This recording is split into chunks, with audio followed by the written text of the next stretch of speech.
So great to see everyone. I'm so glad that each group looks like you guys got a good number of people joining. There have been some slight changes, so I think it might be helpful if we just go across the room quickly and just say your name so we can make sure that we know who the voting members are and who are not. So say your name and whether or not you're a voting member. Just go around this way. Okay.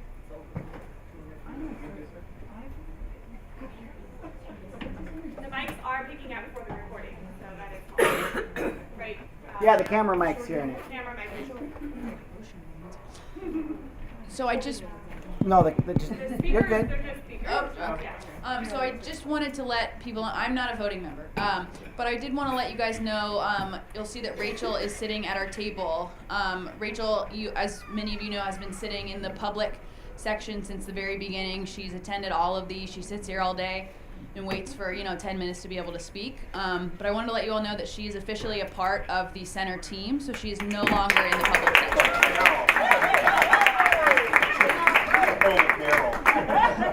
So she's been onboarded onto our team. She's been coming to our weekly calls. So she's been with us for a few weeks now, but I do want to let you guys all know that she is no longer a part of the public. Yeah, I think you can just okay. Name and public I'm Paula recommended vaccination and then how Hillary Clinton has been asked for and all three of you are voting in yes. Thank you. Also, Nicole. What an entrance. Okay, so we can just quickly go around the family home, your name and whether you're a voting member. Good morning, I'm Marie Keller, and I'm a voting member. Hi, I'm Kat McGonigal, and I'm a voting member. Christine Price, and I'm a voting member. Mary Curry, ditto. Tyler Bass, not a voting member. I'm Kathy Yazzie. I'm sorry. No, I was just saying, then why am I? Tyler. He loves you. Everyone has a question. I'm Kathy Yazzie. I am a voting member. Holly Lindsay, voting member. Carol James, voting member.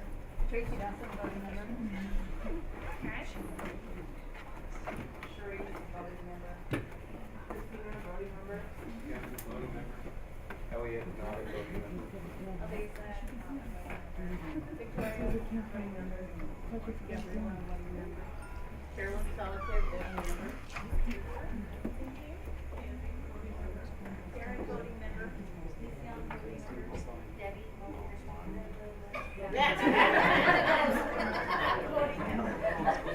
Judy.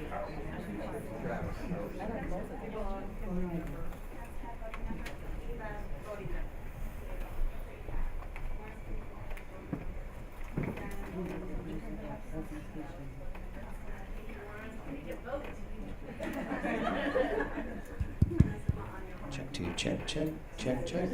Allison Kretzinger, voting member. Thank you. And you'll see up here, we actually have a new member as well. Hi, good morning. I'm Heather Gann. I'm a senior consultant with PCG, based out of our Nashville, Tennessee office. So I'm loving and just real quick, because I know we're starting a bit late, I just want to share, I appreciate the opportunity to be here with you today. And what I'm really excited about is as I've looked at each table, I could have sat at any one of these tables throughout my career. So I'm really excited to just hear the discussion and get to be a part of today. So thank you. All right, so I'm testing this out. Great, it works. And then Leo, we're going to get the other ones up and running soon. Great. All right, so we are 30 minutes behind. We want to start consensus at 10:10, so we'll stick to that. So we'll use our time wisely as we go through the originally scheduled agenda. The agenda is on your desks, on your tables, if you want to take a look at that. We'll do our regular intro slides, make sure that anyone who's new, or for folks that have been here for a while, just a reminder of our ground rules and our principles. Talk about the schedule for today and then moving forward. I know there was a little more discussion after last month, so there's a little bit that we need to iron out there. And then we heard a lot last month about questions about enforcement and timeline. And so Dell has done a lot of work to answer some of your questions, and we'll share that proposal with you. And a part of that is to hear from Dr. Richard Feeney, and then Dr. Sonia Stevens is with us as well, so she can answer any questions when we get there. And again, we'll make sure that we still stay on schedule so we can really get into measuring consensus as I know that is the goal of today, this weekend. So I'll pass this part to Hallie. All right, so this slide may be familiar to a lot of you. If you're new, which there were just a handful, we just wanted to remind everybody what our guiding principles were. Again, this came out of our group collaboration in May, and really we are focusing on the center of our circle that the decisions that you guys are making are really around the child health and safety. So that is the core of when we're looking at the WAC, why we're looking at them today, is for that the health and safety, through the health and safety lens. And again, we want our regulations, to support children and families, support providers, be transparent, be sustainable and affordable, and we'll take down our implementation notes if we have concerns about that.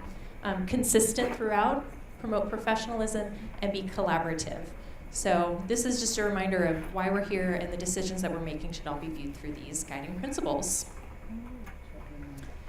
And this is our collage of the other things to keep in mind. So we have our code of conduct, and really it's to, be practice in good faith, our discussion today. And I think probably one of the things that I want to highlight from this slide, especially since we're in such a small room, is the limit side conversation, because I'm sure if there is conversation, it's going to get very loud very quickly. So if we need to take team caucuses, let us know, and we can take that time. And if you need to take that time with your group out in the hallway or in our breakout group, let us know. But just in a smaller room, the noise will probably travel a little bit more.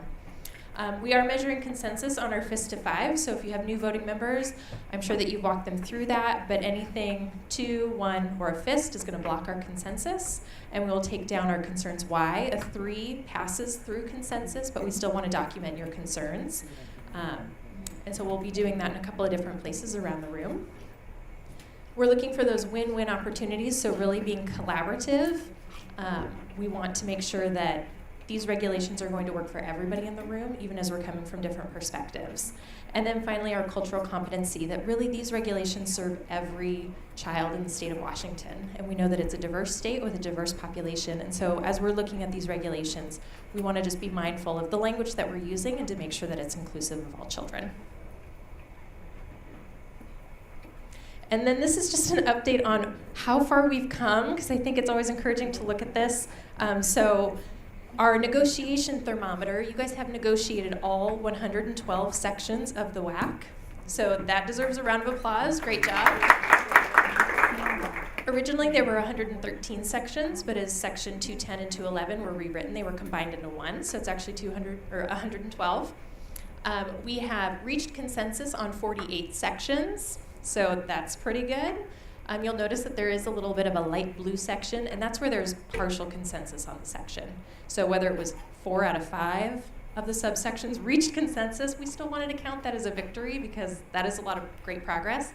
And so we counted those there, and we also counted those as our tabled. So those tabled ones, while it says 8 sections, those are not 8 complete sections. They are just 8 sections that a part of them have been tabled, or in the line for consensus, or for resolution. So we have made a lot of progress, and we're hoping that we can add a lot more to our consensus thermometer as the weekend continues. So great job. Hopefully that's encouraging to see that at least one of our thermometers is all the way filled up. And then we do, we did want to let you guys know that as we discussed during the last meeting, we will be reopening the public comment portal.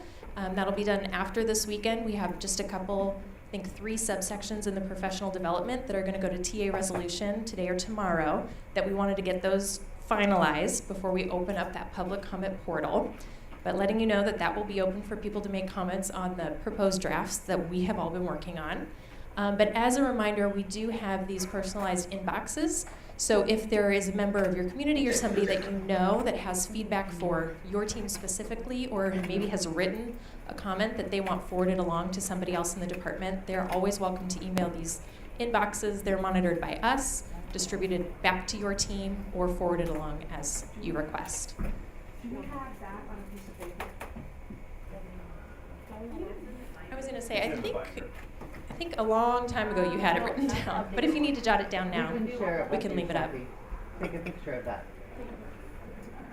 Are the rules that are going to be on the portal the updated version? Correct. Great, thank you. And it'll say on there whether it's reached consensus by our group or it's still waiting to reach consensus, but it'll be the updated ones. Thank you. You're welcome.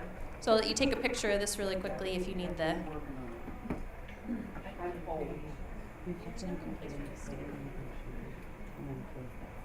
Sorry. Oh, and this was emailed to you last month in the slides from last month. To the team leads. Your team lead can distribute it. Okay, thank you, Holly. So I'll talk a little bit about what we're doing this weekend. Today we'll do, as I mentioned, a small conversation about the validation process. A lot of questions that you guys asked last month. We'll, of course, continue with group consensus, and we'll start where we left off on environment. We actually left off with a resolution group that went out, and they had a solution, some proposed language, so we're going to start there. And then we'll do resolution groups as needed. It looks like Hunter now has 4, so I think we'll make a decision as we get there about whether or not you guys are comfortable going out. I know we'll have more people tomorrow, so you guys can make that decision as it comes up. And then Friday, we'll continue with environment. In the morning, we want to go ahead and start off with small group negotiations on 3 of the professional development sections that were tabled. So you asked Dell Technical Writers to do some research.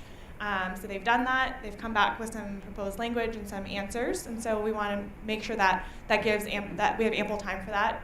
So I'm going to let you know right now so that you guys can discuss tomorrow morning. We'll go ahead and send that resolution group out. For those of you who are in the group, the reminder is that it was about volunteers. The definition of volunteers is about adult immunizations, and it was also about the Department of Health communicable diseases list. So those are the 3 things that have come back.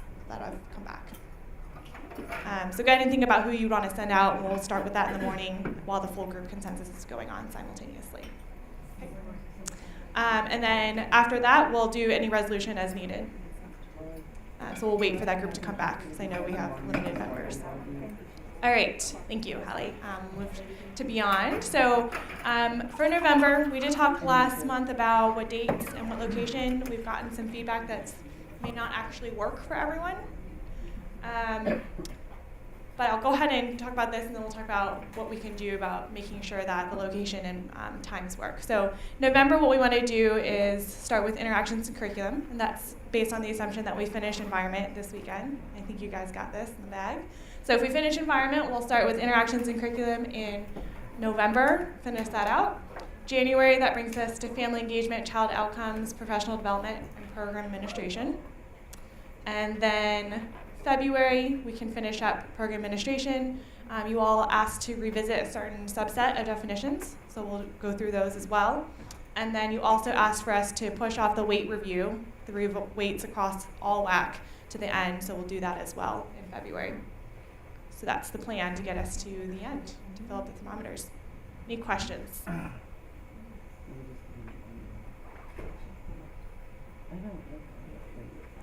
Nicole?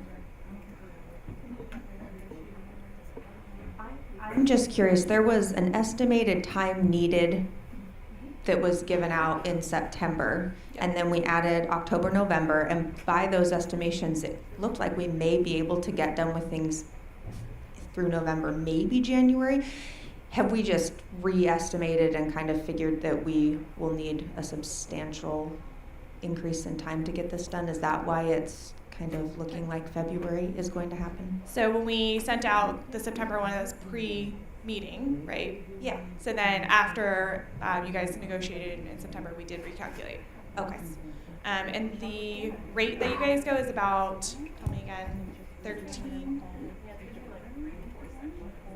3 and 4 sections an hour.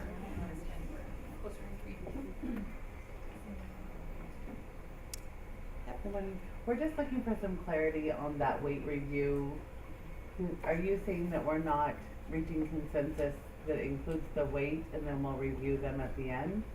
No, we had a lot of feedback of people asking, we just want to see it overall, what it looks like, so that we can kind of see, are all of our documentation weights around the same number, right? Are they in the same range? And if there's some that are 8s, does it make sense that are outside of the normal range? So to map that out for you. And we heard over the past few months that the easiest way for you guys to see that would be to wait until the very end once you've reached consensus on everything. And so that's why that's Great. in February. Thank you. Any other questions? Okay, then I have a question for you. So next month in November, we originally said Spokane.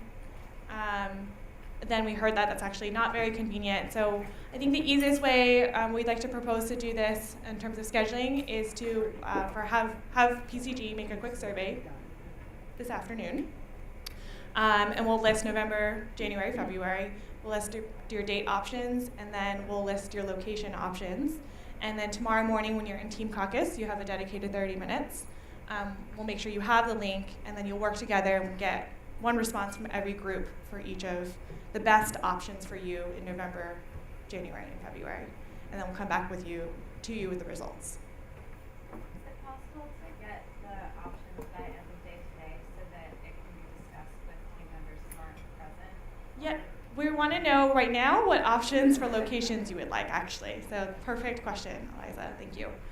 So we know, yep, Jess? Does it have to be one, do all 3 of these, should they fit into November, January, February?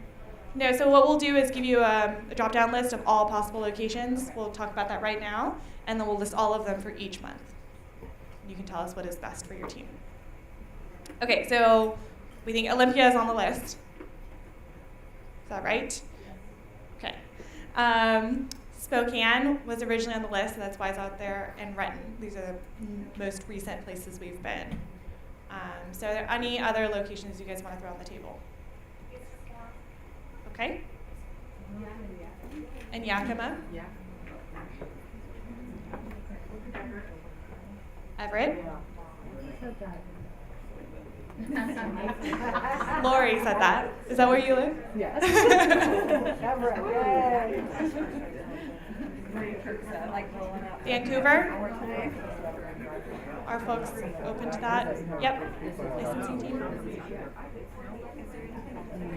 Can you use your mic, please?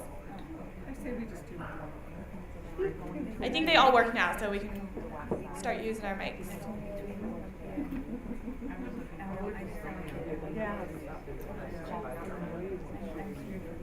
Any providers?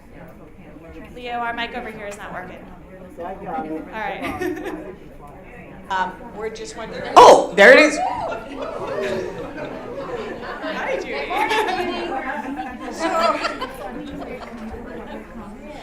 We just want to know if we have to stay in the same hotel in Renton. Do we have to stay in the same hotel in Renton if we go? No.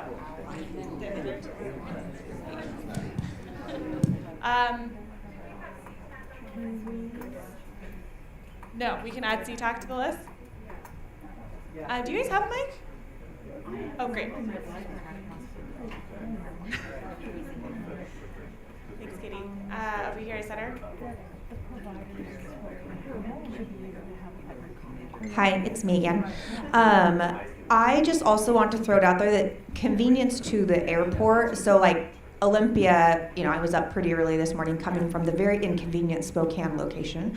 And so I would very much appreciate, since I've been trekking over here a lot, if we also don't add on an hour drive from, especially as we start to get into snow weather, you West Siders don't handle that well, and it can take a long time to get places. So convenience to an airport would be awesome.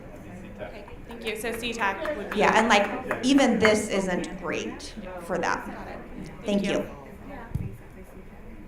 Alrighty, any other locations you all want to add to the list for the survey? I surely would appreciate it. Okay, can you just quickly read them back to me? Okay, so on our list, we have Olympia, Spokane, Renton, Issaquah, Yakima, Everett, Vancouver, and SeaTac. Let me know if you have others later. Okay, so if you have any others, Hallie will be taking them. We'll make sure we add it to the list. Okay. Also, last month we heard an agreement that we'll keep it to weekends. So this is this is not going to be. Yeah, thank you. This is an exception to our regular rule. So Friday, Saturday, Sunday. Can I take a measure consensus for that? To make sure that you guys agree that it's gonna moving forward Thursday, Friday, Saturday. Measuring. Sorry, Friday, Saturday, Sunday.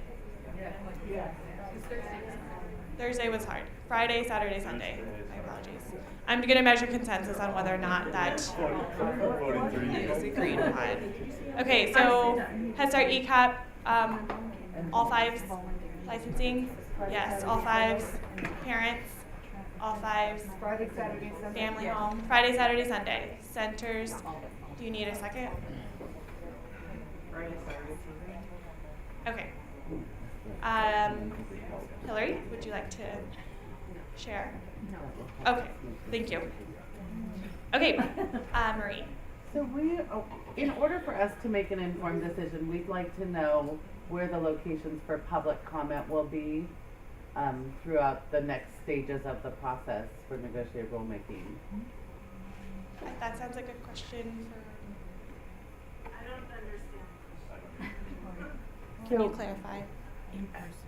As we move through the process and have opportunities for the public to engage and comment on these rules, where will I know Delta usually does that in like 4 regions in the state: Spokane, Yakima, Everett, Olympia, or something. So We want that information to inform us on this decision for those people who haven't really been able to engage. Sure.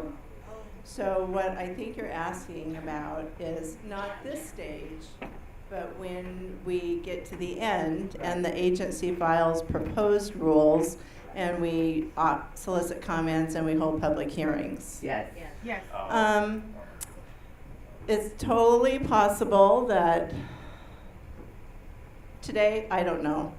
You know, I don't want to build false hope, but I will say that I totally understand your suggestion that we go around the state to do those hearings, and it's a good suggestion.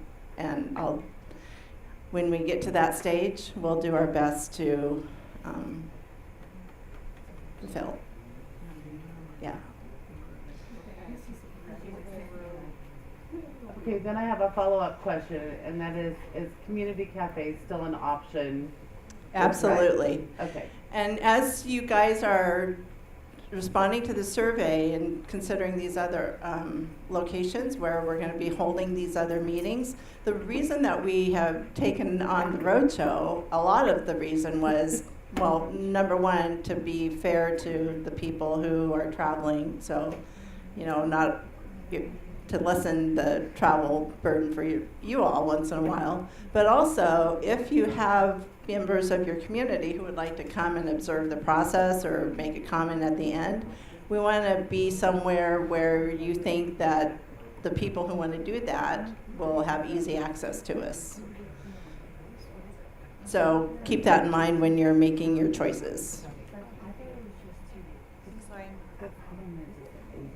Any other comments, questions, concerns about how we'll decide the remaining locations and dates? Yes, Judy? Okay, so Judy has suggested to add Wenatchee to the list. So, yeah, I'm a Wenatchee native. And I would just say that I would have loved to have done Wenatchee in November, but in January, I think it's just not reliable enough, the service. It's snowing on the pass right now. Us Westerners don't drive. Okay. Would you rescind your Wenatchee, or are you? So maybe in consideration? November would work. Okay. So maybe November would work because then I would be super close, and that's the week before Thanksgiving, and I wouldn't have to drive back to Seattle. So yeah, if we could all agree to that, that would be really nice. Can we all keep it come on to the your list. house for Thanksgiving? Keep it on the list for you guys to keep to consider. All right. right, thank you for that conversation. We'll make sure that you get that survey by tomorrow morning. But please have some conversations throughout the day as you have time to decide.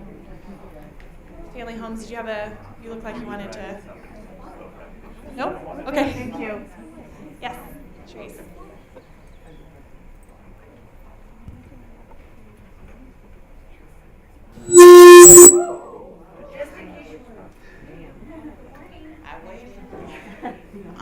So my question is, I thought that even the location wasn't decided, that the dates were already determined.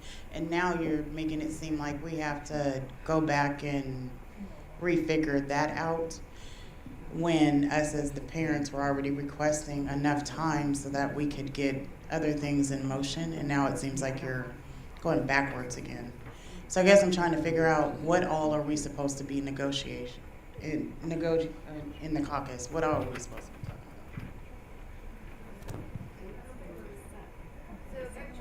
about? It's correct. Parents group proposed dates for January and February, and it's what we will look at. Those dates do not include Fridays. Those dates are specifically Saturdays and Sundays. And it's what we will look at, and my understanding is, and I don't know for sure, I'm looking at childcare aware stuff. I believe that you've been planning to have additional conversations, so. Yeah. But the November dates were set already. Yes, the November dates been set, their location is in question. So we're talking about January, February, not November. For November, we're talking about location. Okay. Thank you. Thank you. Okay, any other questions about scheduling?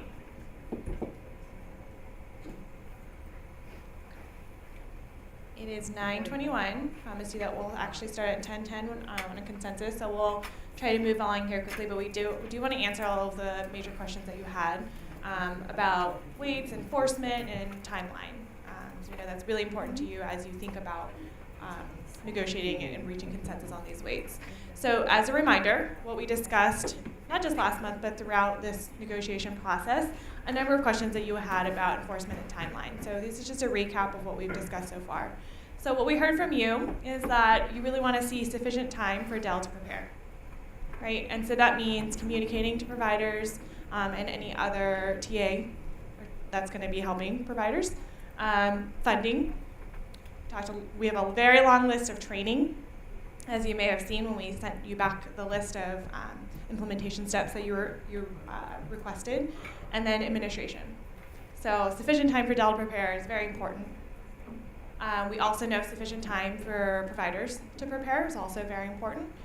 So another key principle here in terms of thinking about the timeline.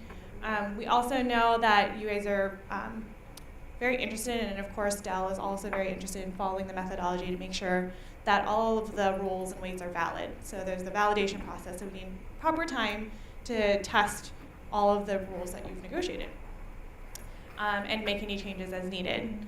And then also that enforcement actions during all the testing process are targeted only for the very risky, the most high-risk providers and the high-risk regulations for noncompliance. So these are really what you've talked about.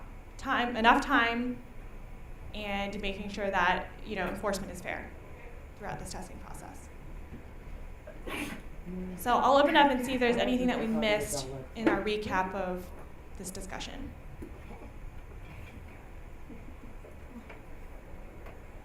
Okay, great. I guess I do have a question. Sure. How do you Could you use the mic, please? what sufficient time is? Mike.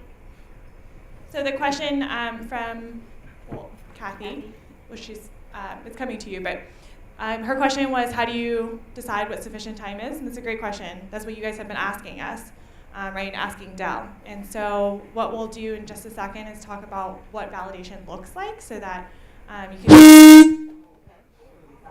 you can see the factors that Dell has considered in proposing a timeline. We'll show you that proposed timeline in just a minute. But thank you. Okay, so as a reminder, this is that set of enforcement actions, really the toolbox that Dell will be using. So this is really we're testing multiple things, right? Whether that the regulations, the weights make sense, and the enforcement of those weights make sense as well. So just a reminder that that is a toolbox.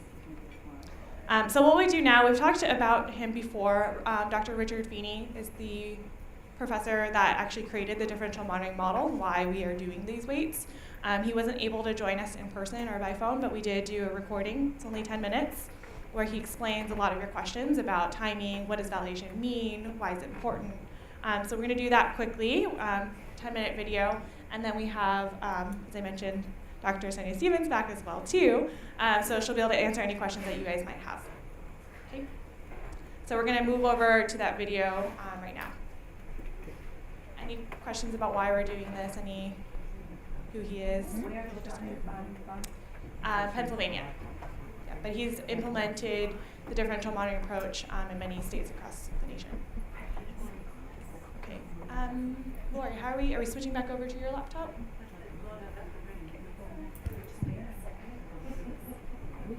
And we're good on audio, Leo? Yep.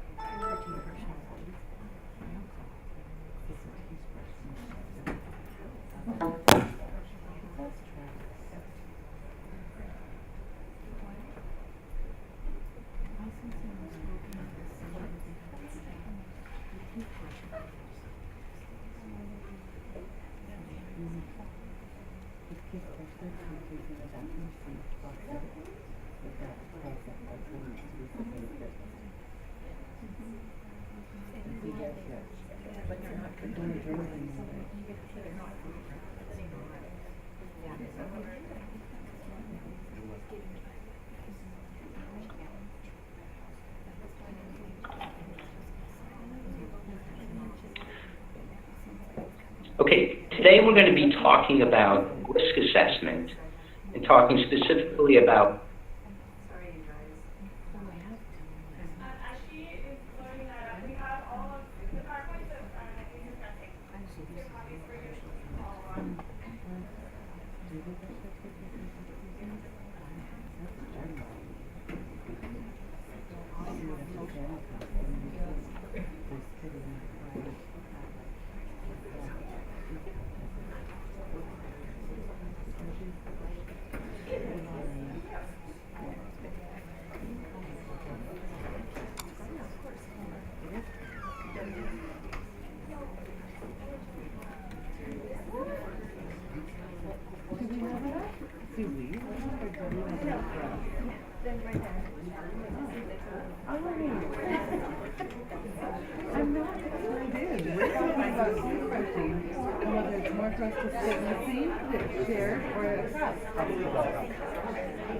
More growth? Are you writing the rules? Wait. You have flexibility in supporting these rules, right? Does that mean that we need water testing on our bathroom sinks to prove there's brushing their teeth?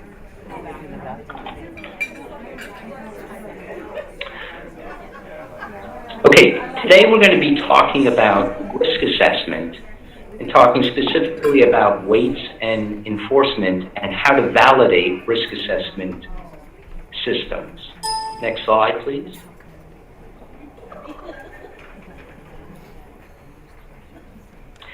So this is the timeline, and it gives you in red where we are basically at this particular point in time. Next slide, please. So, hello. I am Rick Feeney. I'm a retired professor of psychology and human development at Penn State University. I am sorry I couldn't join you today in a face-to-face meeting. So we thought this would be a good alternative to being there with you. I have been active for a long time in attempting to improve the overall quality of care for young children. I am the developer of key indicators, risk assessment, and differential monitoring methodologies that are being used by many jurisdictions in the United States and Canada. Next slide, please. Why weights? Risk assessment was developed because based upon my theory of regulatory compliance, it became clear that all rules were not created equal nor administered equally. In fact, many rules were administered in a very differential manner. Therefore, we needed methodologies to deal with this. One that I created is called licensing risk assessment or weighting of rules. And we have many state and national examples. Probably the most well-known is Stepping Stones to Caring for Our Children. By using the risk assessment methodology, it naturally leads us to more focused or differential monitoring, where a subset of rules based upon their risk assessment are measured rather than the full set of rules. Next slide, please. Now, before doing a validation of risk assessment, a risk assessment matrix needs to be designed, and you have done the initial piece, which, by the way, is the most time-consuming, assigning the weights. You've accomplished that step.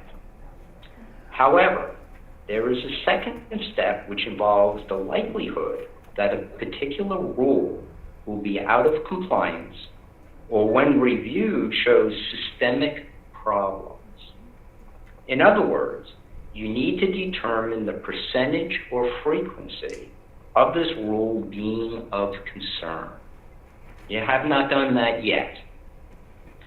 And I would recommend looking at 3 states that have done an excellent job of establishing risk assessment matrices: Georgia, Virginia, and Oregon. Georgia and Virginia have long established risk assessment matrices, while Oregon is a little bit more recent. Georgia's is a little bit different than Virginia's and Oregon's in their particular approach. So you can look at the kind of the strengths of each of the particular approaches. Next slide, please. Now, the validation process actually has 4 particular approaches. The first approach in validating the risk assessment rules is to compare your state's rules to Stepping Stones to Caring for Our Children, which is the default set of national rules developed via the risk assessment methodology. And this is called the standards approach. With this particular approach, and I'm going to really emphasize this today because this is the first approach, and very honestly, as far as I'm concerned, the most important. This is where you establish face validity, where you're certain that the particular rules that you have selected through your weighting process are truly the most critical rules when it comes to risk assessment. So this is the first step that you really need to do. And as I said, I think this is the most critical out of all of the 4 steps that I'm going to go through. Let me go through the other 3, just so that you know the particular approaches that are available. The second approach in validating risk assessment rules is to correlate the risk assessment scores along with full compliance scores to make certain that the risk assessment rules non-compliance is occurring in the most highly non-compliant programs. And this is called the measures approach. Next slide, please. The third approach in validating the risk assessment rules is to match the decisions being made regarding the level of licensing and the risk assessment scores. Again, there should be a high correlation between the 2, and this particular approach is called the output approach. And then lastly, the 4th and final approach in validating is to compare the risk assessment rules to outcome data such as the health and safety of children through injury reports. And this is called the outcome approach. Next slide, please. So some final thoughts for you to consider as you move forward in thinking about validation and implementing your particular risk assessment methodology. The 4 approaches are taken from a publication that Gail Zellman and I wrote back in 2012. It's a research brief that deals with validating quality rating improvement systems, but it has direct applicability to the licensing systems as well. All of the approaches that I've talked about are based upon having existing rules, and essentially what you have done, you have decided that you want to develop a risk assessment approach. So the time frames that I'm giving in this other bullet is based upon existing rules. When you have developed brand new rules, which is the case in what you have done, these time frames are going to be expanded a bit because now you have brand new rules are in place. But let me go through them anyway, just to give you kind of a feel for how the time frame is impacted and with the different approaches. Approaches 1 and 2 are relatively short time frames because the necessary data to be compared are readily available. Now that's definitely with approach number 1 because the stepping stones, which are the national standards, are available. Stepping Stones is in its 3rd edition. You can start to compare, to make that comparison right now. So that's something that it doesn't matter if they are new rules or they're existing rules, your time frame isn't going to change that much. But for approaches 2, 3, and 4, if they are new rules, you have to really be thinking in terms of extending the time frame, okay, from what I am proposing here, because as I said, this is all based upon having existing rules that have not changed substantially. And especially if you've changed your rules substantially, you're going to have to give probably a good year for compliance data to stabilize. Chances are, with the introduction of new rules, that there's going to be a time period where you're going to probably see a spike in non-compliance because the providers are getting used to, the new rules. And if the new rules are much more stringent than previously, you're definitely going to probably see a spike in non-compliance. So what you have to do is you have to let those data stabilize. And generally our recommendation is, through NARA, is that you give providers and the system about a year before you start really conducting the other validation studies. So keep that in mind when you're looking at this particular, bullet number 2. Bullet number 3, I'd also recommend to you that you look at the Office of Child Care and the Assistant Secretary's Office for Planning and Evaluation. Their briefs on licensing and monitoring systems. They have a great deal of information and guidance on the latest research into this methodology and how it ties into differential monitoring in general. So let me close at this particular point and wish you the best of luck as you are moving forward. And if I can be of any further assistance in answering questions, please don't hesitate to call on me. Thank you so much for this opportunity.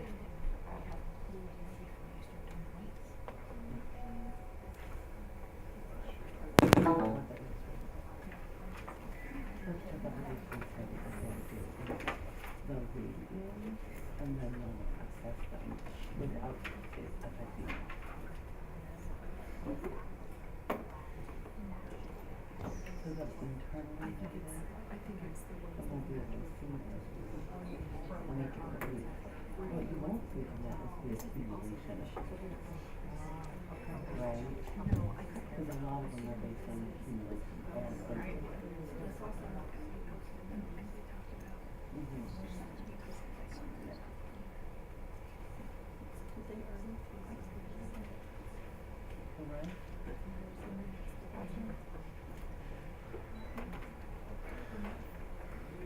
So a lot of the rules here come from that.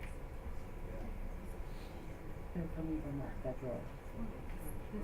That's why you see doing Sandberg, but when you do federal officers, because the doctors are trained by children as their tool. All right. Thanks for dealing with our technical difficulties today. All right. So we thought that hopefully that was helpful. Hearing about the different approaches. We thought it'd be helpful to just summarize what he just talked about. So he talked about the 4 different approaches to validation that you can take. You can take all 4. You can take some set of them. So number 1, he talked about standards approach. So what does it mean? What you're testing for approach 1 is, does the WAC align with national best practices?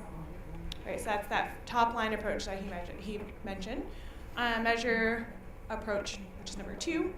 The question you're answering is, do highly non-compliant programs have higher risk scores while compliant programs have lower risk scores? We would hope to see that in the data, right? So that's approach number 2. Number 3, the output approach. The question that we're trying to answer is, are the enforcement actions taken appropriate?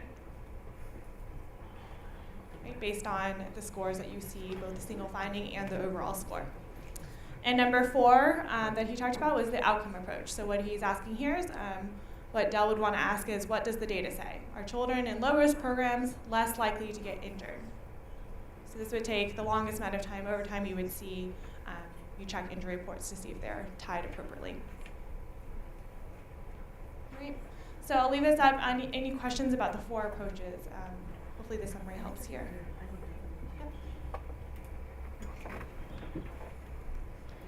I have one just clarifying question about the outcome approach. This is going to be injuries reported to Dell, not all the injury reports we file in our at our school, because I mean we Band-Aids and we make a lot of injury reports for like a tiny scratch on their arm. So is that correct that it would be things reported to Dell, or what is part of outcome approach? Correct. Okay. So when I think about validation of the system, I think of it in 2 different ways. One is the individual weights that we put on each thing, and that's what these 4 things are talking about. And the other is what is reasonable for a collective score that ends up in those punishment categories, right? So, I mean, I'm open to any or all of these approaches here for the individual, but I want to make sure that we have long enough for the collective impact score to really be thoughtfully implemented, because we don't know whether that should be 100 total points or whether it should be 300 total points, because of the number of WACs in our state may be very different than the number of WACs in another state. Would you like to? That's a great question. Thank you. And actually, a couple of those are for the individual regulations themselves. According to this original Dr. Feeney's methodology, the weights themselves won't move, is how we use them through validation. So we will be looking at what that collective score means. That's exactly what we're going to be doing through validation. That's the point of it, is what is the reasonable score, what's our mean, how are we going to enforce, across the deviation. So I actually think that your question would be most answered in the next slide, don't you think? Which is the timeline, sure. Which is the timeline that we're considering and proposing. So according to what you all have talked about and negotiated, and we're looking at a 2019 rollout of these regulations, correct? Am I correct? Is what we're understanding? Okay. So we're hoping to close by February 2018 with negotiation, right? And then we are able to file those rules, open them up for the public comment period, that sort of process. In that time, we're looking at beginning our validation processes. So as Dr. Feeney mentioned in his talk, we can begin the first validation process well now. But we really needed to wait until we had some regulations to work with while you guys were working with them, right? And the weights with them. We couldn't begin until we had something more solid. So we are able to begin that process with those that have consensus at this point. We can begin validation number 1. I do also want to mention that standard practice is that we do one validation process approach. I did talk to Dr. Feeney after that because it was a little confusing how he presented it. So you saying we're doing all 4? He's like, no, you only pick one. You only pick one validation approach. You don't need to do all 4. Well, and in Washington State, we are well-known overachievers. We are proposing that we do all 4, and we will be the first state to do so. So, yay, Washington, right?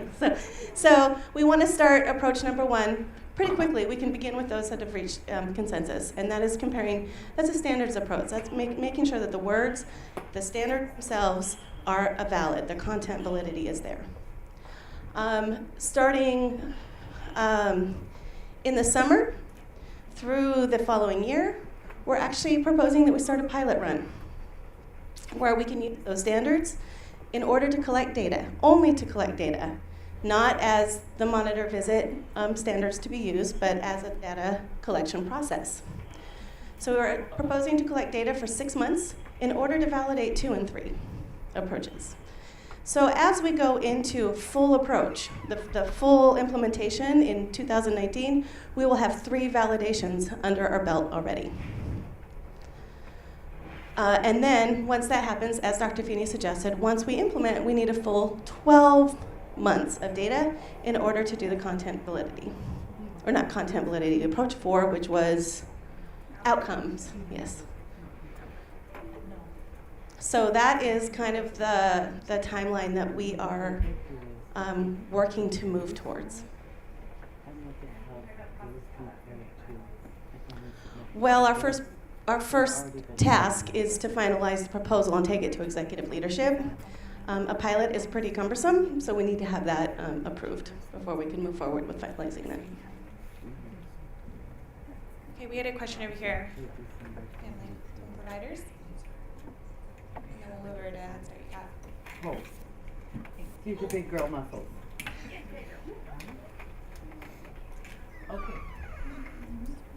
Okay. Wait 3 seconds. You just gotta talk. There you go. There you go. If you could return to the previous slide. Under standards approach, I'm a little confused where it says national best practice. My understanding is that this is health and safety and best practice is early achievers. So am I confused? Is there a conflict there? What's going on? So the national best practice that we are referring to there is Caring for Our Children Basics. So it is, for the most part, health and safety related. Okay, we have a question here at Head Start ECAP, and we'll go back to Family Home. So we have a concern about the sort of race equity aspects of implementation and the standardization of licensing approach. And I know that there's going to be a lot of training, and when I think about validation in our world,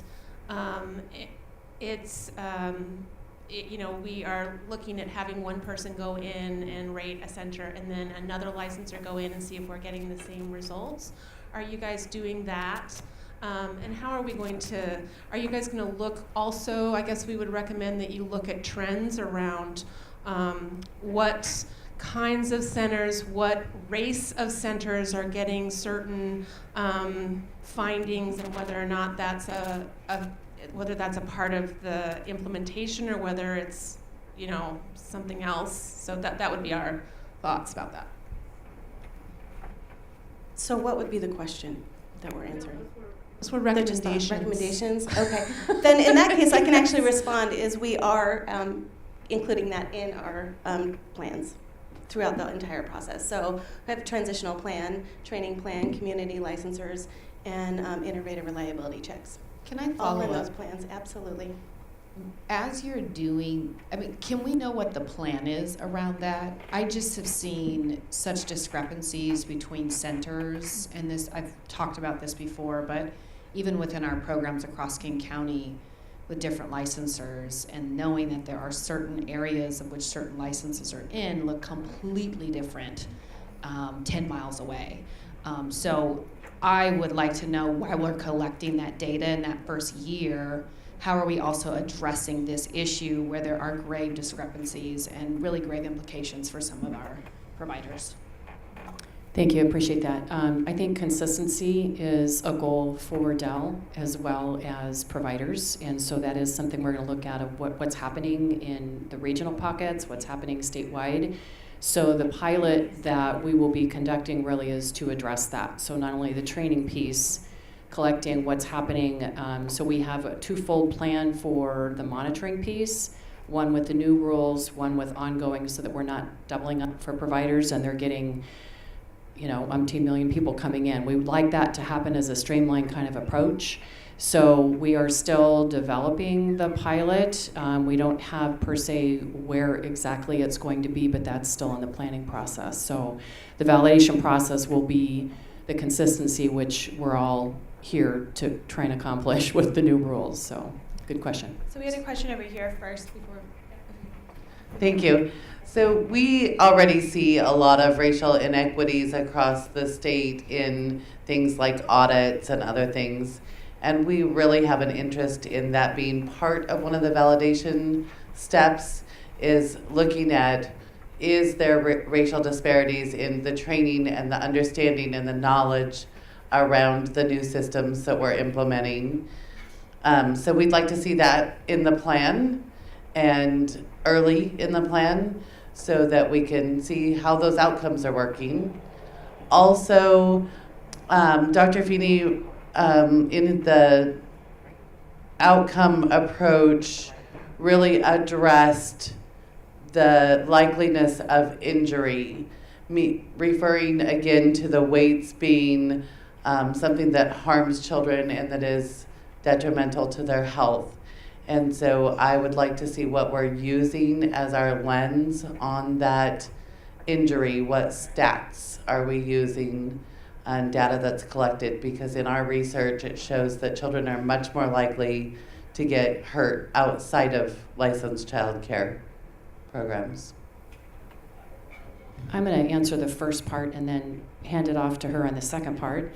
The racial equity piece is a high focus for us. I've already had some conversation with our racial equity team about how we can build training plans for not only licensing staff but also providers. So really taking a look at some creative approaches with compliance and how that can happen throughout different cultures and different kind of environments. So we have begun that conversation. It will be part of the pilot as well. Talking about comparing injuries, the Department of Early Learning does have very clear procedures in order to collect the data in licensed childcare. When you're talking about how to compare that with unlicensed childcare, we don't collect that data. There's no mandate that says they need to report their injuries in unlicensed. There's no way that we can know what's happening in unlicensed childcare, so we can't really compare those numbers unless it gets reported. So we do get some injuries that are reported through intake that we do track as well, so we can do that as too. But I'm confused on the question of comparing it to unlicensed care. So where are you getting your data on injuries? Is it from hospitals? It's from providers, because in the regulations it mandates. And correct me if I'm wrong, licensing staff, it mandates that providers report their injuries to the Department of Early Learning. Those we collect. So my question is, that's the information, that's the stats that we are using to build these. Go ahead. I think that what the point here of the outcome approach is that the correlation is found that between those who are in really compliant programs have fewer injuries than those. So it really is comparing program to program. It isn't saying that children only get injured in childcare or they get injured more often in childcare. They're really talking about the compliance and how does that reflect? Because if it doesn't show any difference, then then you've got to wonder what is the basis of this. So the expectation would be that probably the more compliant the program, the less likely that they would have injuries or other kinds of issues with their children. So I think you're kind of looking bigger than what this is intended to do, Marie. So is it a follow-up on this? Yeah. Specific Okay, comment? So I see you went over here and then Nicole. So are the injuries, for lack of a better word, weighted? Like is a broken tooth equivalent to a broken collarbone? That's what we're doing in the waiting. We have a list of what is considered a serious injury that requires us to take specific acts. And so we're looking at, when they're talking about this, we're really looking at those serious injuries, or I'm assuming. And so yes, in a way they are. We know that kids are gonna trip and get a bruise on their knee, or they're gonna get a scrape on their nose.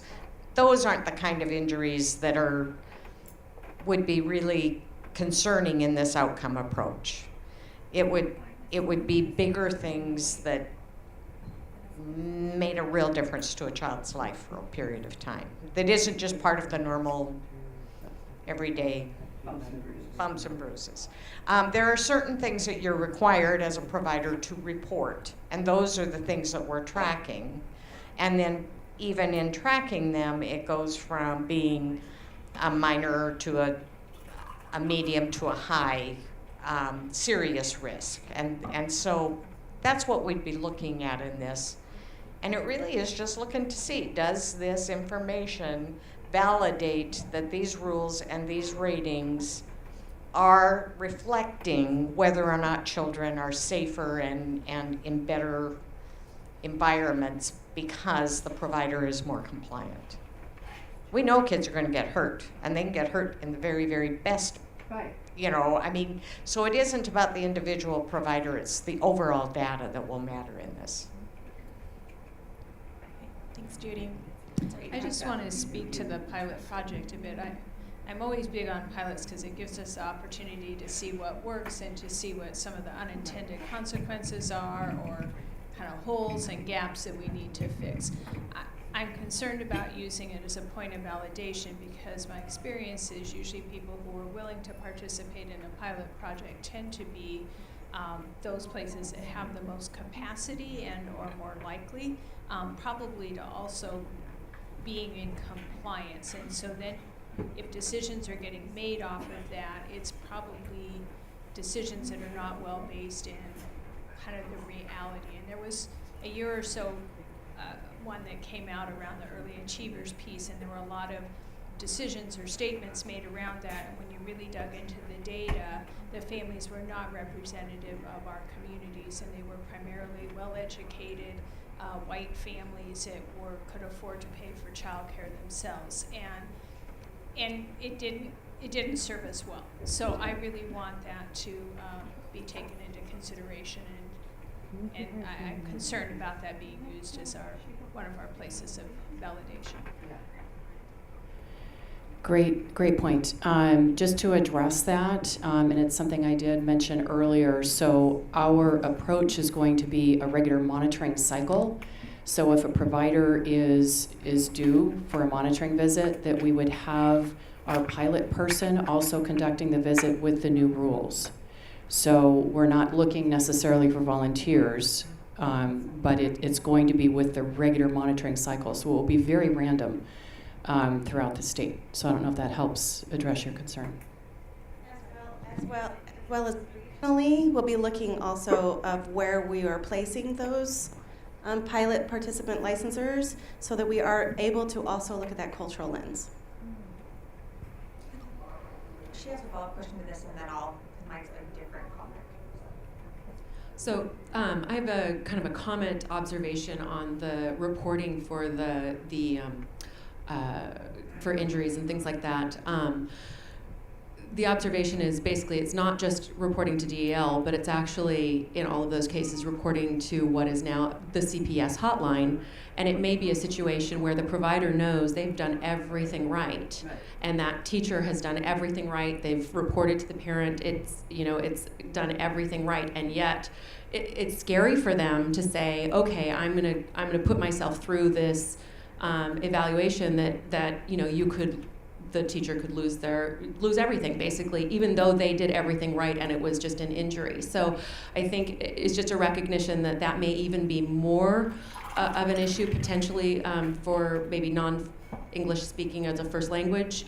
It may be even scarier to report to the state because the stakes are high, and we don't want reporting to be a scary thing, because what we're trying to do is provide health and safety to those children. So I guess what I'm saying is maybe the intake line, just looking at how it makes sense and what criteria should be reported through the CPS hotline and what should be reported to your licensor.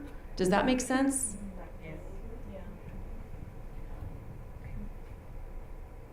And then I just have, so a lot of, I'm all about raising the health and safety and developmental standards. Like I really, really am.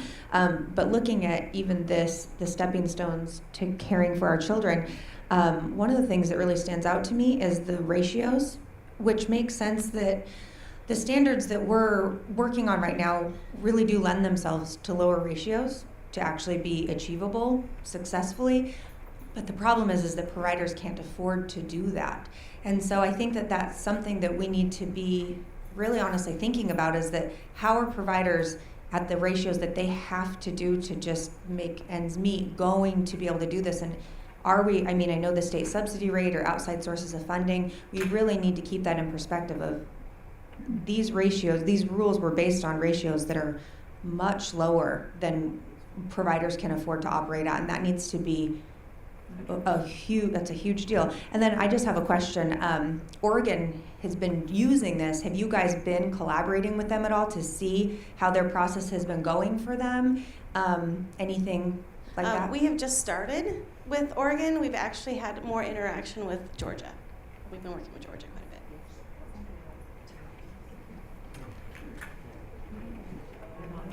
a bit. Okay, so time check. It is 10:02. We have a break schedule from 10 to 10:10, so we're in break. I do want to say that I think I hope you guys felt like this was a helpful discussion, a good starting point for where Dell is going. As you can see in the timeline, it's not final, and it'll take a little while.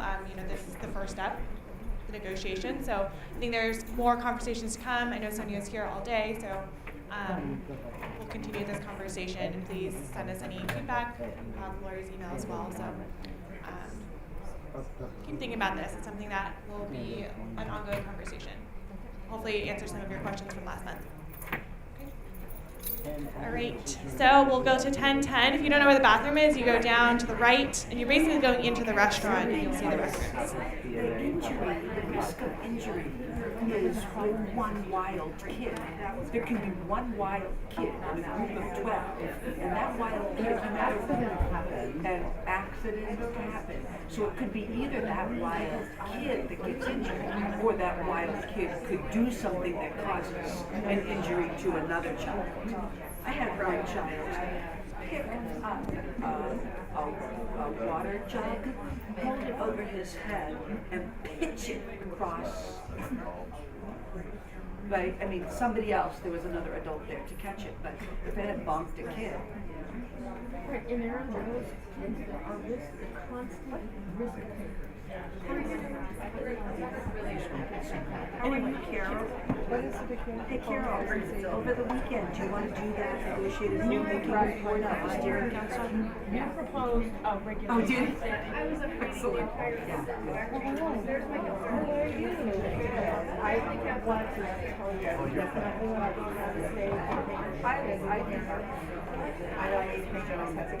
didn't think they were. I hope my message was clear, Lori, that is typical of Dell, because it would inform us on, like Pat saying, there's potential, he really wants to participate in this. But the traveling isn't easy for parents and many providers to participate in public comments right now. So if we knew that that option was coming, that we would, I'm assuming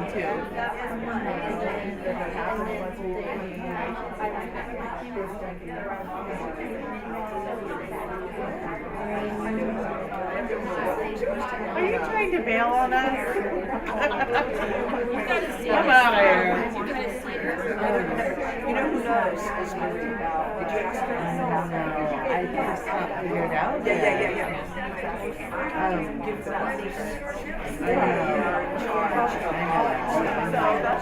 Thank you so much. I think that it's just important for us that we get as much opportunity for people doing the work to have a say. And technology is not always our friend for the people in our community to do this work. It was kind of hot, wasn't it?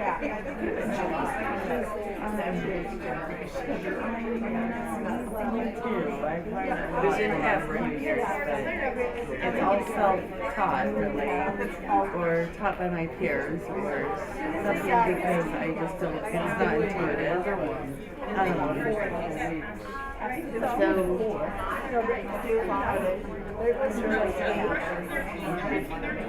having the updated rules, having the updates will help a lot because I can communicate with people who are still at the first set, you know,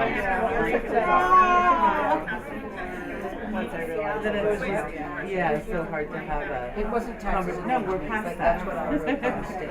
So we got some rules on that. I think it's writing right now. The John Hope a message to the providers. It was taxes. It was taxes. Okay. I wanted that to be taxes.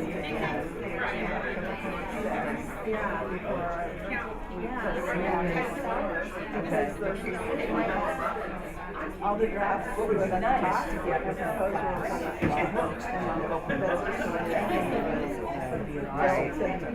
We did. So we need that dedicated. So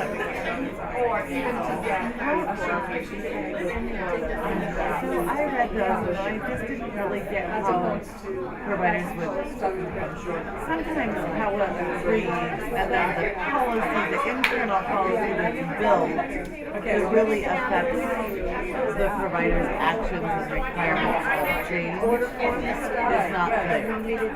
It's really about if she doesn't know what is and I got the provider on here. She did a lot of testing and she goes to working to circumvent. Making providers because they're providers who don't know what sanctions are. There's no control over everything. You have a lot of this fact. You know, she didn't choose. She was in. She had a lot of tests where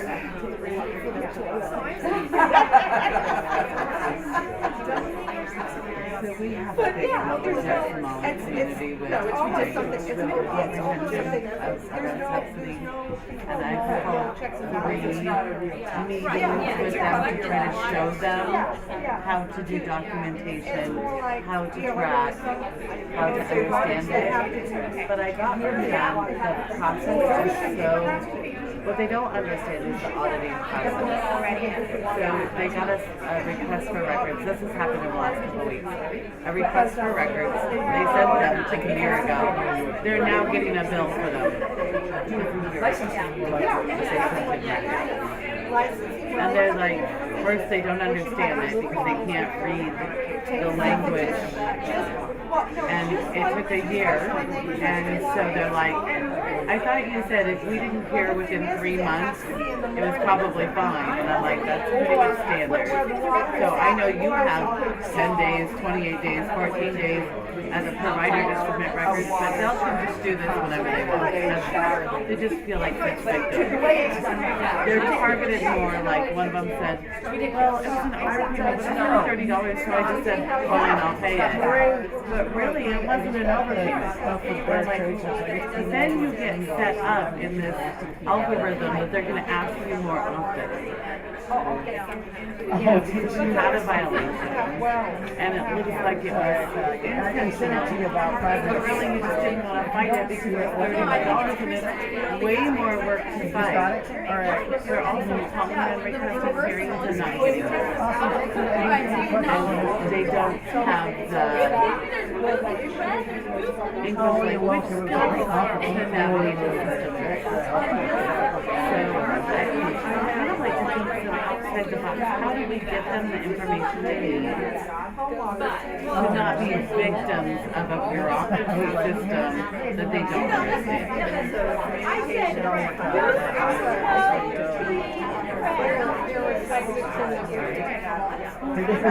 Negotiated at the bargaining table, even just having an option to request translation. Because they give you they freedom, I introduced myself and somebody really nice guy. I actually have a big list of things now that we have our weekly talks, but a lot of information on that they're using to set these new rules. We can talk about how to get in front of them. Because I think what might look intentional in that community particularly, and the Latina community, if you looked through a racial equity lens, you would see that they're most often victims of overpayment. I won't, because I'm not going to be there. I know, as president, steering council is really my job, but I have a wedding to go to and I'm not willing to miss it this time. Awesome, thank you. You have a good rest of the day.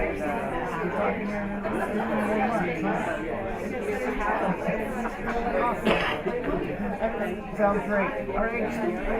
Bye.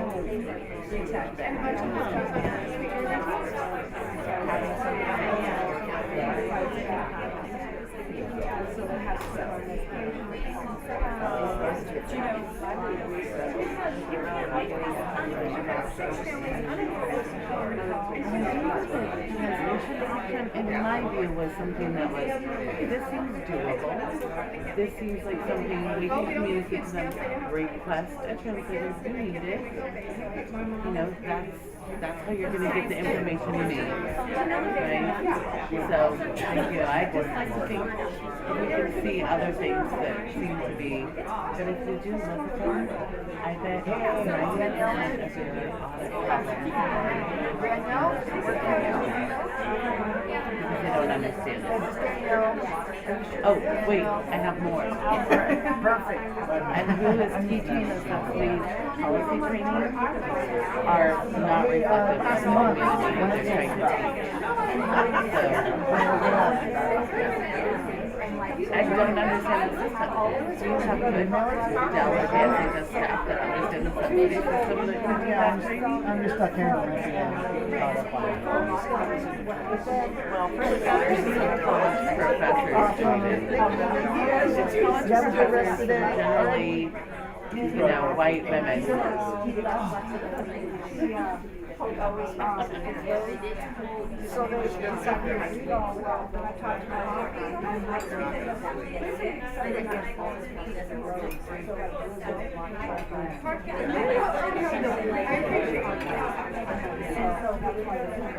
I was really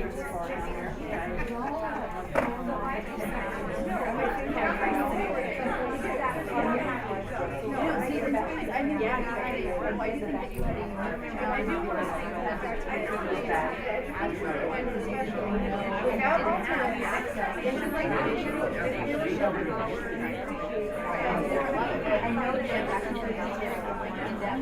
am huge on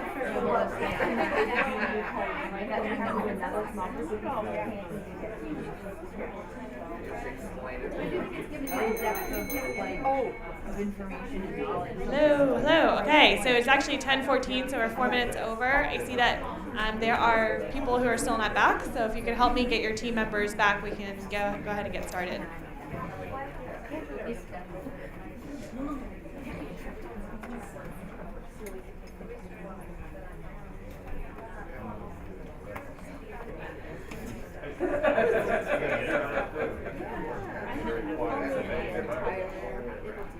I've been to Carol's house too. She never answered the door. Downstairs, nobody's ever upstairs. I live upstairs and they extend downstairs, so they have to come along and I felt the fire and they were gonna offer to I think I looked around there, but I haven't seen it was during break week. Are you old? Yeah, back there. Yeah, I went. Kept coming. Yeah, we were. I know. So you just come in. Okay, I remember that. Yeah, you're right. You got that big wall by the freeway there. You saw the overnight care? Yep. Got it all.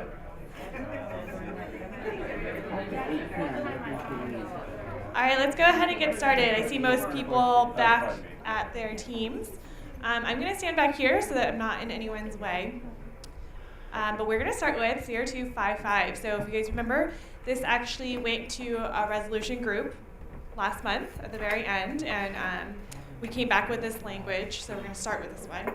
So as a reminder, you can at any point send this to resolution now, send it to resolution tomorrow if you feel like you don't have enough members of your team or your expert in this content isn't here and will be here tomorrow. Or you can table this. We have a list of tabled WAC that we can go back to the end.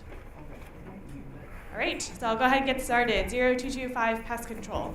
Number 1, an early learning provider must take steps to prevent or control pests in or around the premises, weight of 7. Number 2, prevention steps must include A, prevention. A provider must take steps to prevent attracting pests, including but not limited to identifying and removing food and water sources that attract pests.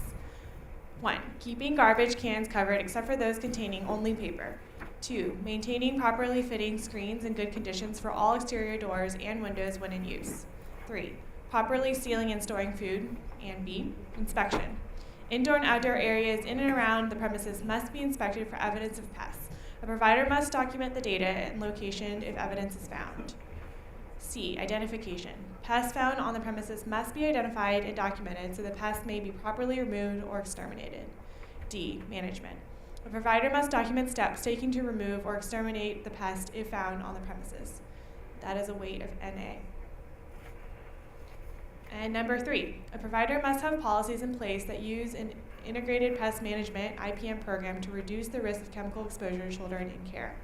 IPMs must be an effective and environmentally sensitive approach to pest management that relies on a combination of common sense practices and applies pesticides as a last resort.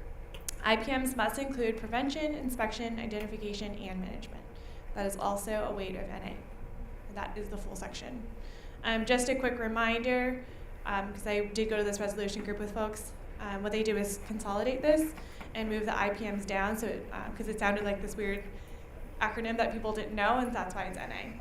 So just to jog people's memory about what changed. Okay, so we'll go back up to number 1, and we'll measure consensus on just number 1, which is a weight of 7.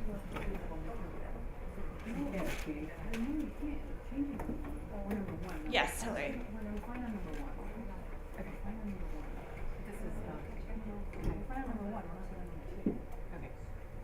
I guess my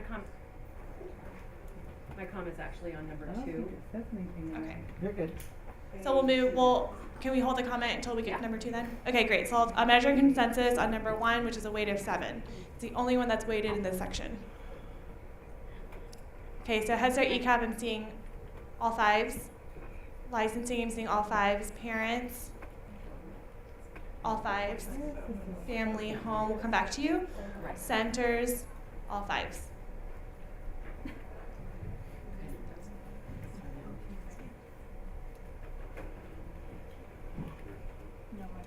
Do you need some clarification for that? Well, I think we're just voting on number. Just number 1. On the weight of number 1. The language and weight of number 1. The language and weight of number 1. That's all we're voting on. Correct. Thank you, Tyler. Do you need a team caucus? Yeah, we'll take a 1 minute. 1 minute team caucus, so we'll set the timer for 1 minute. One violation. How could this, they wanted, Who was in this? I don't understand Carol. that, Carol. they had all these things. I think I was too. So. But what does it mean at number 1 that you must take steps to prevent or control pest in or around the premises? Well, they're listing the steps underneath. Look at those are the steps. One of the steps that you must take is have screens. This should not be a 7, and you should not be required to have screens. No, I don't think so. That's my opinion. I mean, it's an interpretation. I was way too big here. Yes. That I mean, what's a pest? What's a pest? Well, and what steps are you they taking? did have this. So I can't hear. Right. So They did have right. because as long as it didn't say if Family, home, do you need more time? Are you good? I did not get any answers. I'm assuming that's an extra minute is needed. So I'll put another minute on the clock. and in a couple of flies versus infestation. Do we use I don't think that the weight belongs where it belongs. I think it belongs if you don't take it. I think that if the word infestation should be.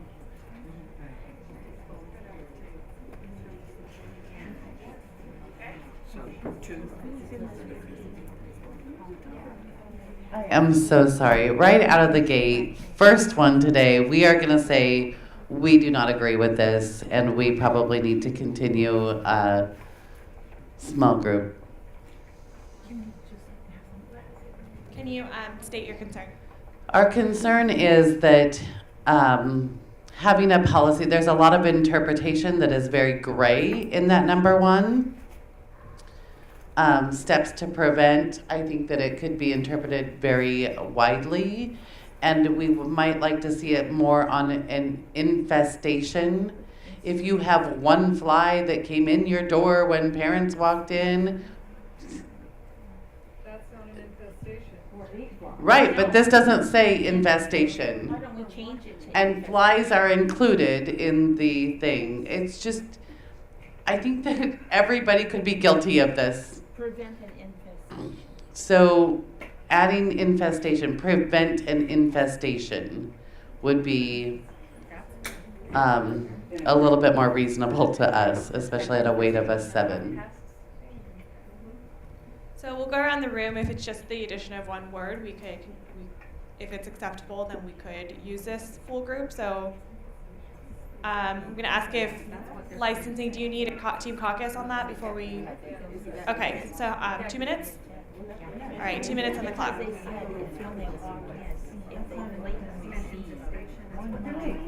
That's gross. Right? I don't know that most people would not want that.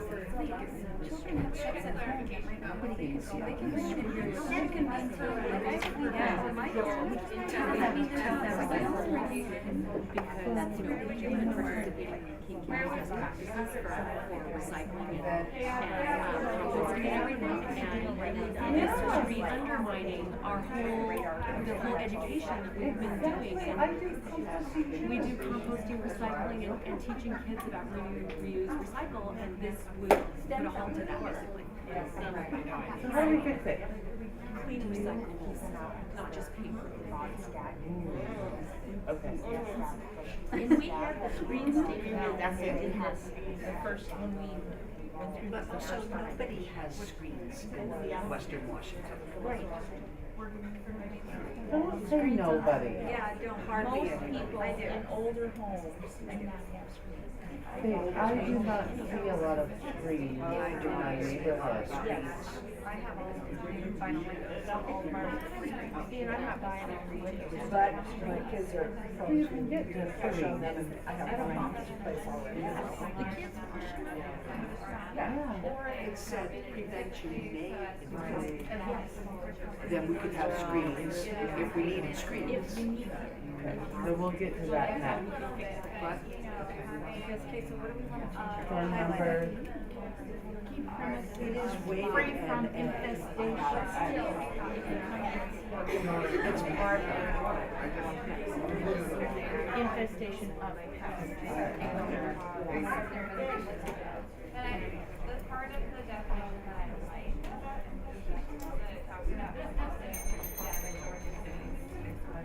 Are you all ready? Okay. So I'm gonna go ahead and measure consensus on the language, including infestation, where it is on the screen. Is that okay?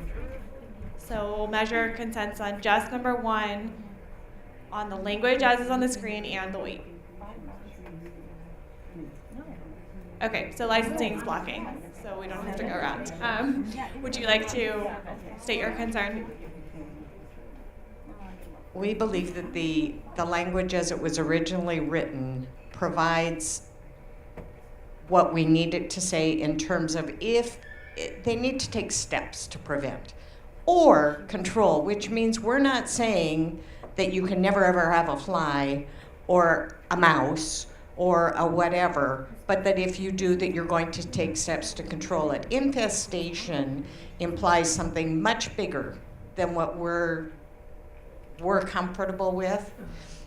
If a facility finds out they've got mice, they should be taking steps to fix them. We know that mice get in no matter what you've done, so we're uncomfortable with the word infestation, and we think that the original language addresses the need.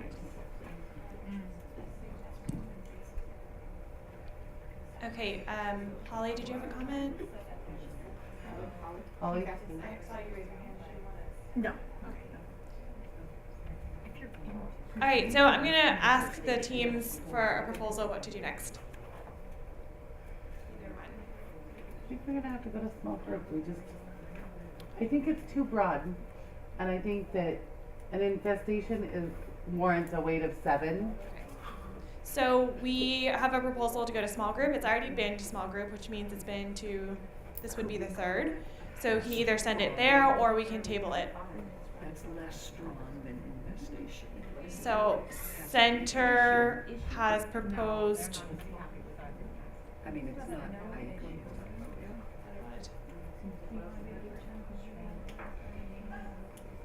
So we would Really be okay with number 1, but we don't think that the weight of 7 belongs there. Right. We think it belongs when there's a problem. Right. When their inaction results in something that is negative. so your proposal is to move the weight somewhere else? Or, Yeah.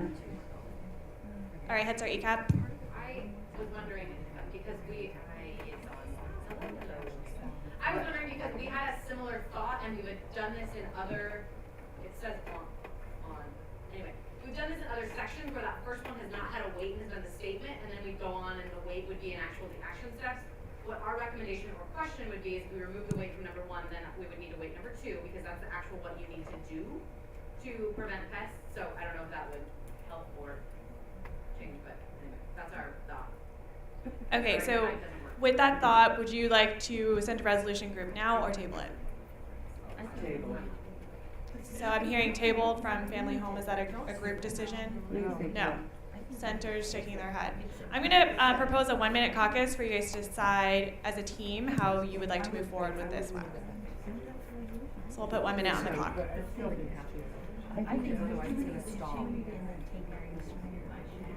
Thing is, if there is a pest problem, in 1. right, Because it's any one of those things. if there is a pest problem, then a provider must do those things. But if there's, in other words, maybe I don't have any pests, but I've never done any of these things. I think C is the only one that could warrant a wait here, and that is pests found on the premises must be identified and documented so the pest may be properly removed or exterminated. Done. It should say and pest should be properly removed or exterminated. Yeah. Yeah. This was a tough because she kept bringing up some power with results. And she said, we have gone over this. Minute Team Caucus. Any other proposals on the floor? So send to resolution group now or table this. Licensing. Licensing is proposing that we table it until we get to the end of environments. Okay. I'm going to measure, or actually we'll ask the team leads. Yes? For family home centers? Good? Husband ECOP is fine. Parents?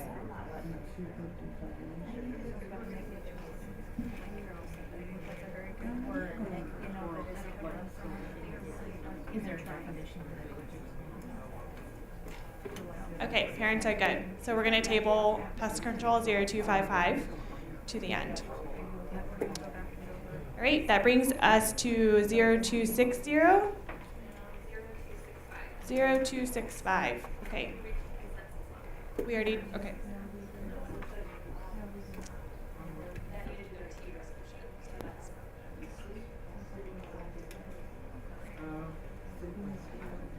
So we're moving to 0265. In September, we finished 0260, so this is where we will pick up. This is sleep, rest, and equipment. Yes.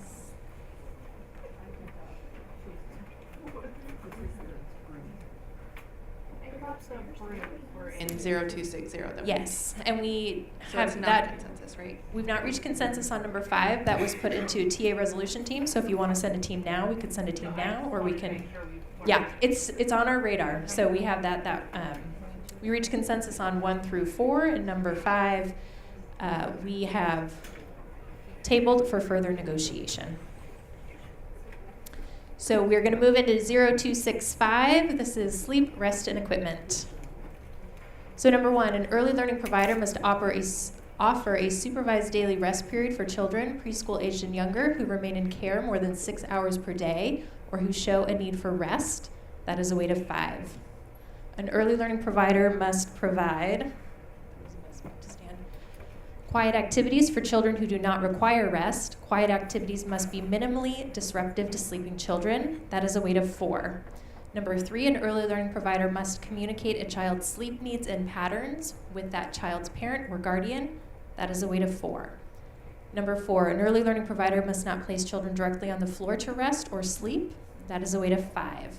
Number 5, for children not using cribs or playpens, an early learning provider must provide developmentally appropriate mats, cots, or other sleep equipment made of water-resistant material that can be cleaned and sanitized. That is a weight of 5. Number 6, mats, cots, and other sleep equipment used in an early learning program must be A, in good condition and have no tears or holes and have no repairs with tape. B, cleaned, sanitized, and air dried at least once per week or more often as needed if used by more than one child, or after each use if used by more than one child. Or more often as needed if used by only one child, or after each use if used by more than one child. Thank you. And C, stored so sleeping surfaces are not touching each other unless cleaned and sanitized after each use. That is a weight of 5.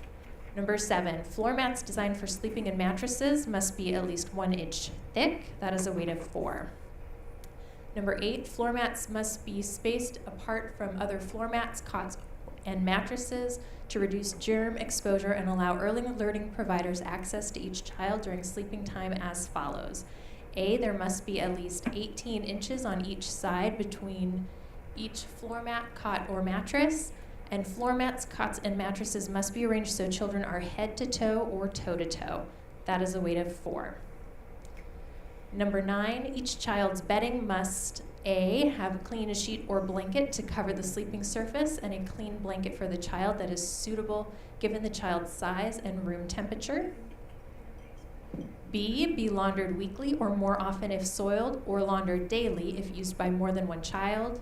And C, stored separately from bedding used by another child unless it is cleaned and sanitized after each use. That is a weight of 5. And number 10, an early learning provider must not allow children less than 6 years of age to use loft-style beds or upper bunks of bunk beds. That is a weight of 6. So we'll go back up to number 1. That is a weight of 5, about offering rest period for children preschool age or younger who are in care for more than 6 hours. Let's take consensus on number 1. So I'm seeing from licensing all 5s, Head Start ECAP, I see all 5s. From, let's see, Family Home, I see 5s and 1 4, 2 4s. From centers, I see all 5s. From parents, I see all 5s. So we have consensus on number 1. Let's take consensus on number 2, and this is about providing those quiet activities for children not needing rest, and that's a weight of 4. From centers, I am seeing all 5s. From Family Home, I am seeing 2 4s, 3 4s, and the rest 5s. From parents, I'm seeing all 5s. From licensing, I see all 5s. And from Head Start ECAP, I see all 5s. All right, number 3, about communicating a child's sleep needs or patterns to the parent or guardian at a weight of 4. Let's take consensus. From licensing, I see all 5s. Head Start ECAP, I see all 5s. From parents, I see all 5s. From Family Home, I see all 5s and 1 4. And from centers, I see all 5s. All right, number 4, about kids not sleeping directly on the floor. That is a weight of 5. Let's take consensus. Head Start ECAP, I see all 5s. Licensing, I see all 5s. Parents, I see all 5s, thank you.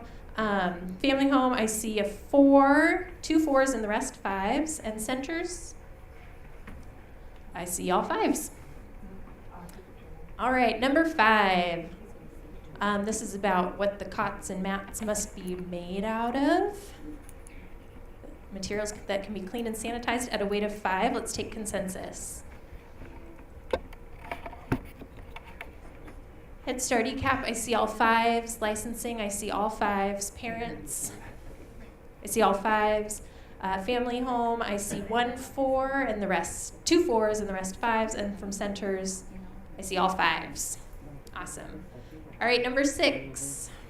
This is about, again, the mats, cots, and other sleep equipment at a weight of 5. So from Head Start ECAP, I see all 5s. Licensing, I see all 5s. From parents, I see a 3 and the rest 5s. From Family Home, I see 3 4s, 4 4s, and then some 5s. And from centers, I see all 5s. So we'll go to the parents and we'll document our concern.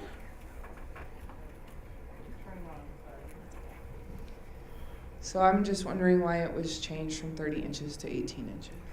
For number 6? Yes. Oh, that's for number 8. Number 8, I'm sorry. Oh, okay. So we don't have a number, we don't have a weight of 3 for consensus. You're looking at the wrong one. Awesome. All right, so we have reached consensus on number 6. So for number 7, this is about how thick the mattresses must be, 1 inch thick. It's a weight of 4. So from centers, I'm seeing all 5s. From Family Home, I see 2 4s and the rest 5s. From parents, I'm seeing all 5s. Licensing, I see all 5s. And from Head Start ECAP, I see all 5s. All right, number 8. This is about separating the cots and arranging them around the room. This is a weight of 4. Let's take consensus on number 8. So from Head Start ECAP, I see all 5s. From licensing, I see 3 3s, a 4, and a few 5s. From parents, I see 3 3s, 2 4s, and a 5. From family home, I see a 4 and the rest 5s. And then from centers, I see all 5s. So let's document our concerns. We had concerns from licensing and then also from parents.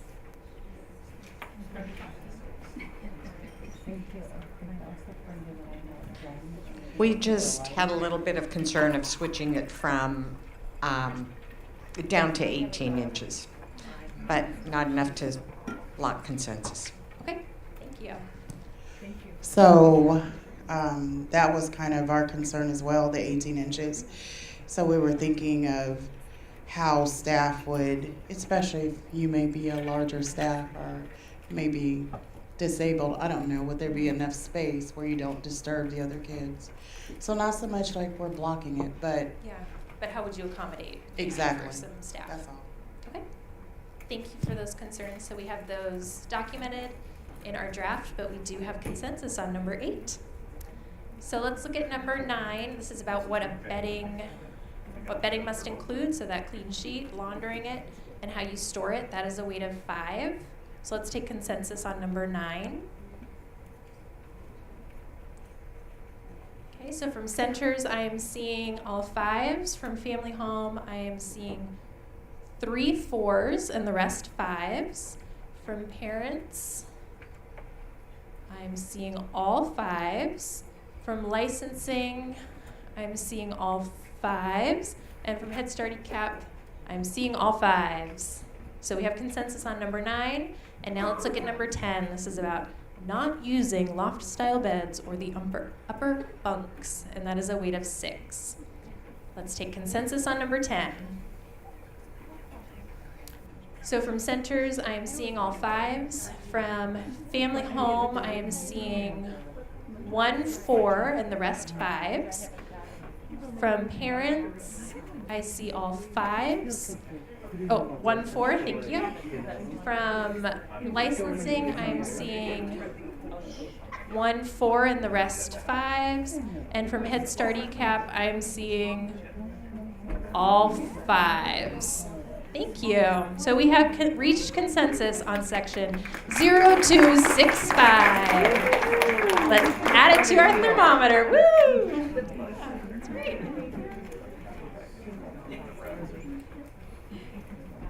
Okay, so what's next? 0270. This is evening and overnight care.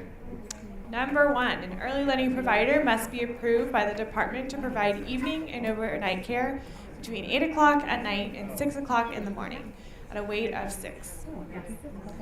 Number 2, if approved by the department to provide overnight care, an early learning provider must provide every child a bed or other sleep equipment that A, is safe and in good working condition, B, is made of moisture-resistant material that can be cleaned and sanitized, C, meets the child's developmental needs, and D, stores so sleeping surfaces are not touching each other unless cleaned and sanitized after each use.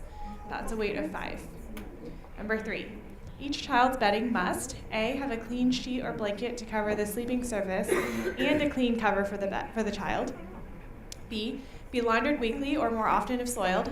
Bedding must be laundered daily if used by different children. C, be stored separately from bedding used by another child unless it is cleaned and sanitized after each use at a weight of 5. And number 5, an early learning provider must ensure all program staff providing care for children remain awake when supervising children, regardless if children are asleep or awake. Weight of 6. And That's a big problem. Oh, I'm sorry, I didn't read number 4. An early learning provider must A, keep children in continuous sight and hearing range at all times while they are awake, except where children demonstrate the need for privacy to change clothes prior to sleeping and can safely do so. B, maintain required staff-to-child ratios, and C, have department approval prior to using night latches, deadbolts, or security chains at a weight of 6. Sorry to skip around, I'll go down to 6. An early learning provider must remain in hearing range of children while they are asleep, a weight of 7. Right, so go back to number 1. It's about the timing. So 8 o'clock at night to 6 o'clock in the morning, a weight of 6. So I'll measure consensus on the language and the weight. Okay, centers. So I just want to make sure that somewhere in implementation, overnight care is defined, because we often open at 5 in the morning, and I would not consider that overnight care, but according to this, because we're open before that 6 o'clock hour, and to accommodate our employees, we often open that early in the morning. And so I just want to make sure that that won't be considered overnight care by the department. Okay, when we had a family home and then licensing. We agree with that. We would like to see it read more like 5 a.m. and 10 p.m. I was going to propose that maybe we send out a quick group to just kind of address the times, because we don't disagree. We think that there should be something called evening care or early morning care that is not the same as overnight. Right. And so maybe we could send out a TA group real quickly to try and tweak this language just a little bit. So I'm going to point out this has gone to a subgroup negotiation. So if there are members of your team that were part of that conversation, perhaps you can discuss with your team about why it did the way it did on the screen. Can we add number 2 to that? Just, we have some concerns around overnight care, not being able to sleep. Lots of family homes do overnight care, and they're open. Number 5, I'm sorry. So maybe could we see where we can get consensus here and then send the section? Sure, so why don't we go to number 2 then? Okay, so we'll measure consensus on number 2, the language and the weight. And this is about bedding or other sleep equipment must be approved. If the department, yes, okay. Licensing is all 5s. No one else. We're measuring consensus on number 2, the language and the weight. Just number 2, language and weight. Okay, so we have consensus at Head Start, ECAP, licensing, family home, and centers. And parents have a question. Yeah, I'm just sorry, I was not expecting it to be as loud as it was. I'm just asking if we're assuming that we have a definition of overnight care, and we're assuming that we determine what that looks like, and that we're basing this consensus off of that. Is that correct? Okay. Okay, so parents, can we see your measuring consensus on number 2? All right, great, thank you. So we've reached consensus on number 2, the language and the weight. Number 3, we'll measure consensus on number 3 about the child's bedding, what it must include. Language and weight, number 3. Licensing is all 5s, Head Start ECAP is all 5s. Family home is all 5s. Centers, I'll come back to you. Parents.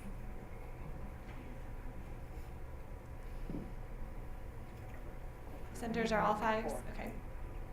And we have 5s and 1 4 for parents. Okay, great. Number 4, language and weights. We'll take another look at that.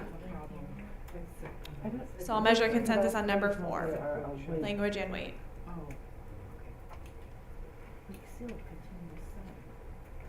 Licensing is all 5s. Head Start ECAP is all 5s. All right, family home is blocking consensus. Okay, so sounds like they want to consider that with number 5. Number 5 is on the table for a small group? Yes, please. Okay. So we'll skip number 5 and go to number 6 and measure consensus on number 6, language and the weight.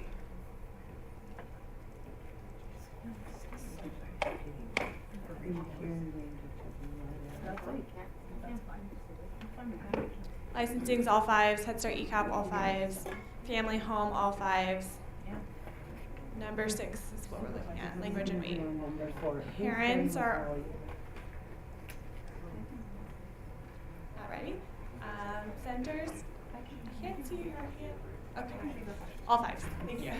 Let me know if I say it wrong. This is when sleepy and you're really Parents have all 5s except for 1, 3, is that right? And 1, 4. So 5s, 1, 4, 1, 3. So 1, 3. Please state your concern. This way.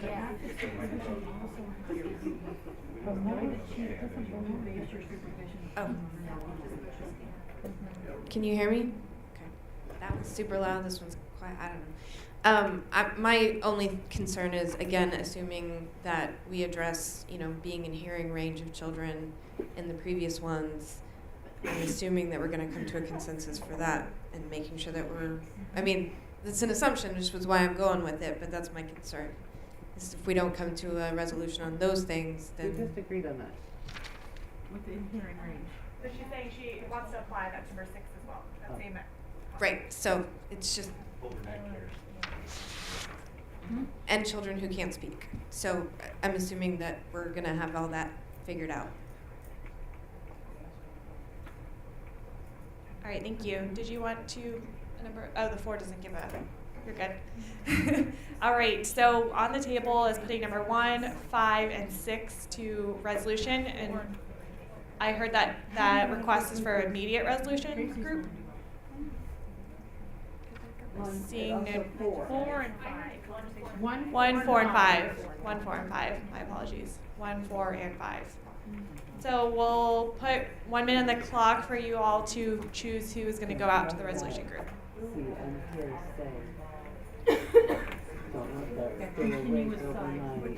Oh, and the original proposal is that you send one person, at least one person who was in the original group, and then a new person, if possible.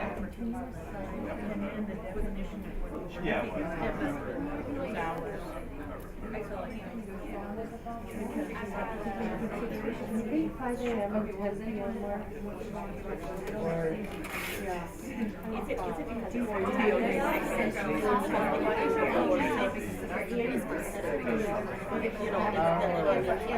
So Tracy, some of that language because if you should be able to get that the time.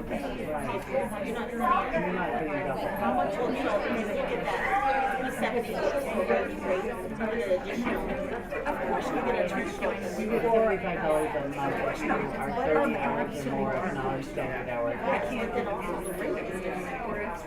No, somebody's get a rate that's different. They send it on 10 hours. All right, that's 1 minute. So Hallie's going to take everyone who's going to resolution group out with her.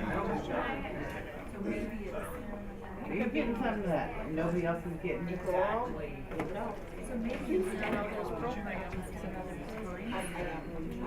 Good luck, girls. Break a leg and Behave yourself. no, break a leg is for people who are at time.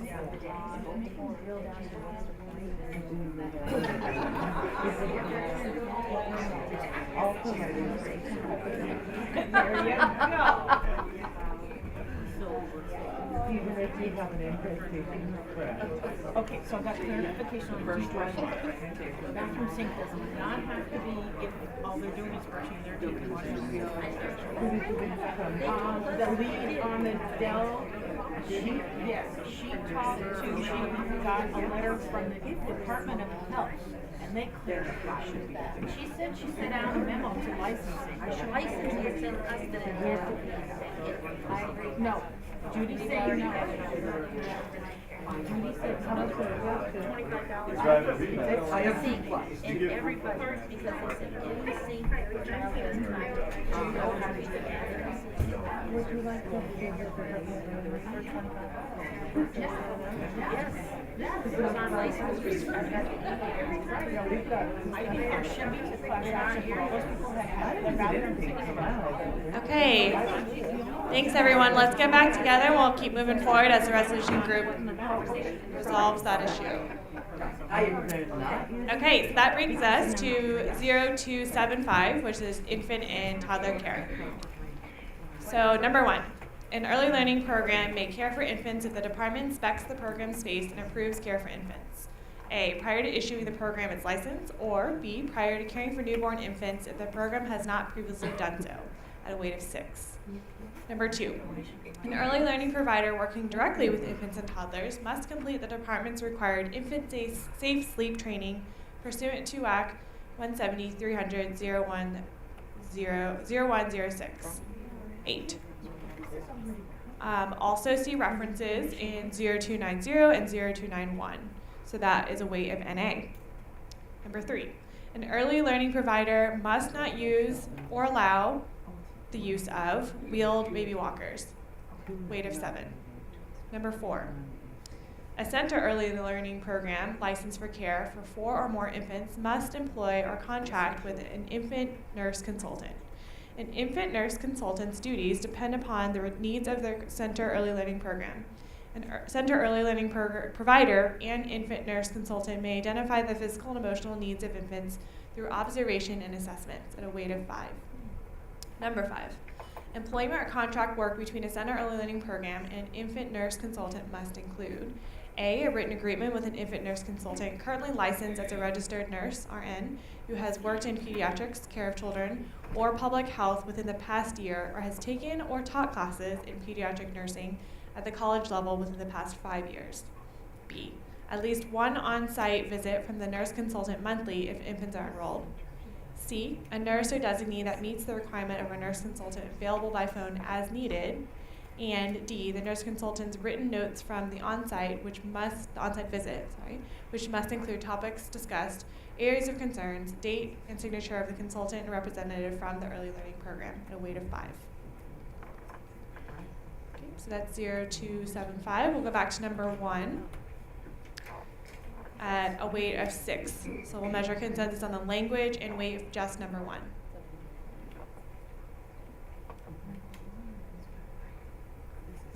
Okay, licensing staffs, all 5s.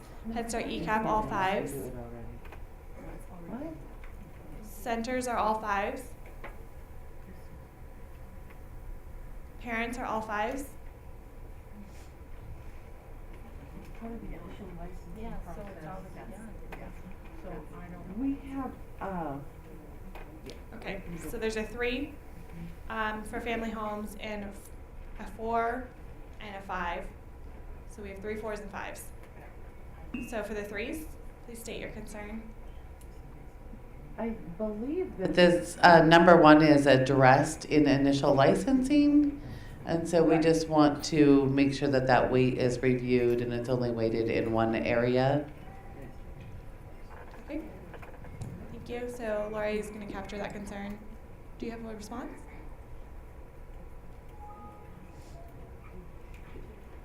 Sometimes facilities change their mind and decide they want to care for infants that started out not wanting to, and so, but I do hear your point that it should only be weighted once, not twice.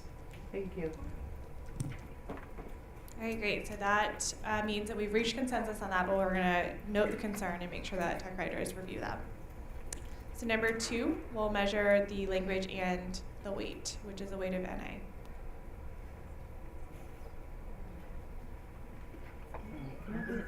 Okay, so we have a block of consensus, a family home. You're blocking consensus? You're 2? Yeah, I'm a 2. I'm a 2 Can you show that because. with your Can we have a 1 minute? 1 minute caucus on the clock. Yes, I tried to take the class. That is not about the rule. Sure it is. It shouldn't be a rule until we can take the class. You can take the class. I You need cannot technical take the assistance. You all We're can not talk blocking amongst consensus on yourselves. that. We need to They're all- Angela said there's an issue. They're trying to play it, they're trying to fix the issue. It's a technical issue because you need a separate email address. It is not something we can block consensus on a rule that we need the training. So Angela said they are trying to fix it so that it won't We be a will not problem. block consensus. It's already a rule in 2012 WAC. It's already a requirement. You can't block consensus on that. So you can't take the class and then you get. You can take Well, the there's no class. You need demerits some anyway, technical it's not with assistance. No, ma'am. Do you need more time? No. Okay. So I will measure consensus again on number 2, language and a weight of NA.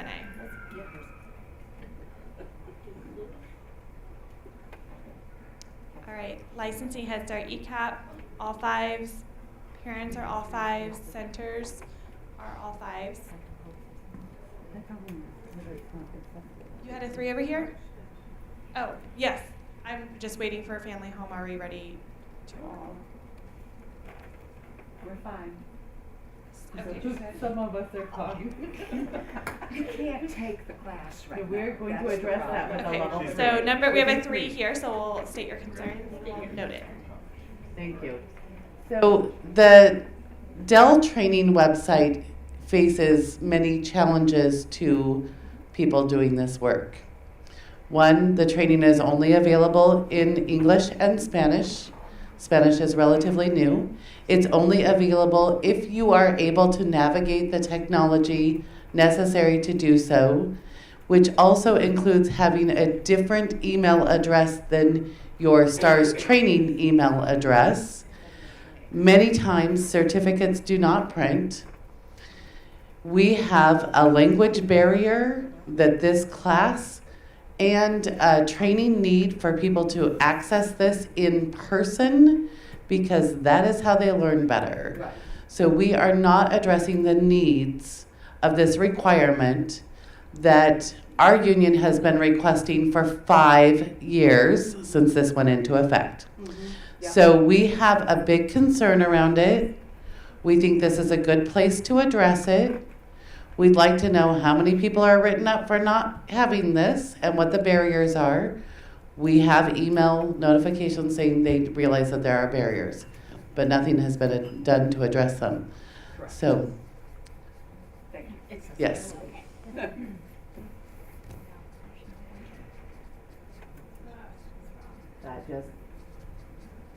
That leads to the frustration that you're hearing from this table.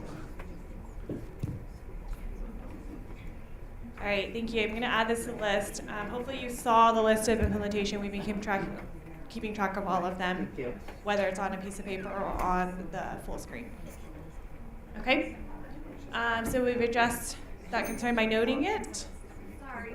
If you're Go I ahead. didn't get center based on that one. Thank you. All 5s? Okay. Is that correct?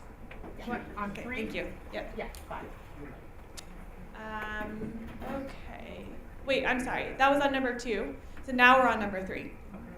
So I'm going to measure consensus on number 3, language and a weight of 7. Wheeled baby walkers. Licensing, Head Start ECAP, all 5s. Family home, all 5s. Centers, all 5s. Because I could fall down the stairs. Yeah, you have to have a barrier at your stairs. What's the And difference between a wheeled baby walker and a wheeled little car? Because they're walking. The older kid, the baby walker is used by a much younger kid than a car. The baby walker. and parents, all 5s as well. Thank you. All right, number 4. You don't have any classes. This is for center early learning programs only. We're talking about having a nurse consultant, a weight of 5. So measure consensus on language and weight of number 4. What are centers moving on for? You can take them over if they're in a chair. Or a We chair. have like 45 seconds. 45 seconds. Can we have a 1-minute caucus? 1 minute caucus, please. So the other thing that's wrong with the baby walker is the same thing that's wrong with the swing. It cuts the baby in half, so their brain doesn't communicate with their feet. So it's really, yeah. They're not good. I totally agree with this. They're not good for those two reasons. The difference between the that's an older kid that can hold himself up and can lean. We cannot have more than 4 babies in our program at any kid cuts them in half. So there's two races. One is that cuts them out. And the other is going downstairs. There's two big races. We can't have like There's 40. another risk because there's the upstairs there blocked. Right. No, that's fine. Right. There is Yes, that. we can. No, you can have 6 or 4. So it might be. Oh, that's a good question. I thought it was 4. No. 2 had to be We were watching you guys to see, should we block this? It specifically says. All right. So I'll go back to, looks like, are you all good over here, center base? Do you need any more time?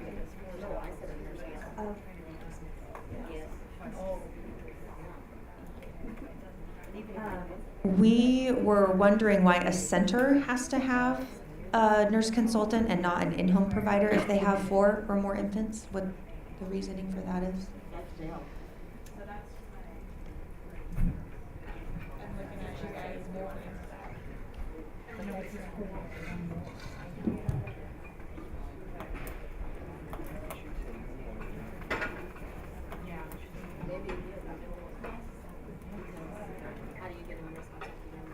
It's because we have a union and they don't, and they know that we'll be fighting for some rates.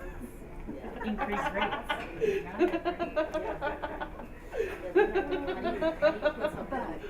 But in light of that, it should say by. I think that the reason that a child care center requires a nurse consultant and a family home does not, or at 4 or more, is just based on risk level. The more vulnerable population of children, so the more numbers of infants, the more opportunity there is for things to go awry. So that is why in current center rule there is this nurse consultant component, and they carried it forward to these standards. Based on Yes. the number, and there's 4 infants in a home, and it's just based on the number, then it wouldn't matter if they were in a home or in a center, because if it's 4, it's 4. Correct. Wherever. Yep. Yeah, Something to think about. I don't know that I would go so far as to say that. That seems like something that's not really backed up by data. That's maybe sort of a thought.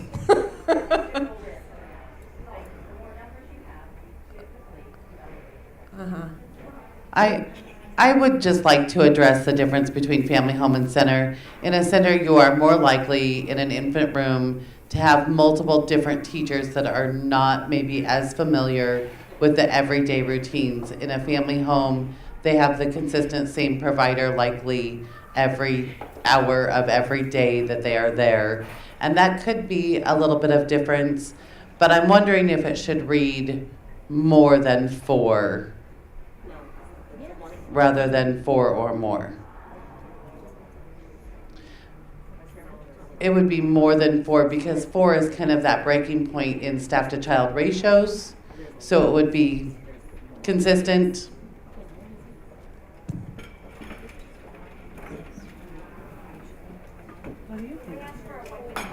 Put a 1-minute caucus on the clock.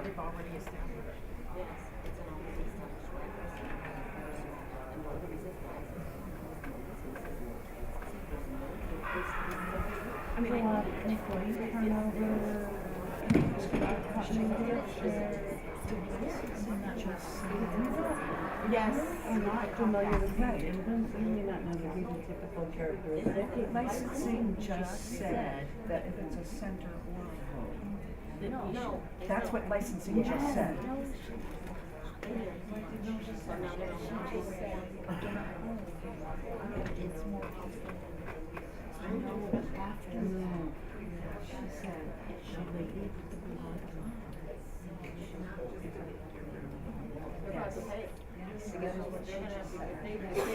Make that a new requirement. That's a current requirement.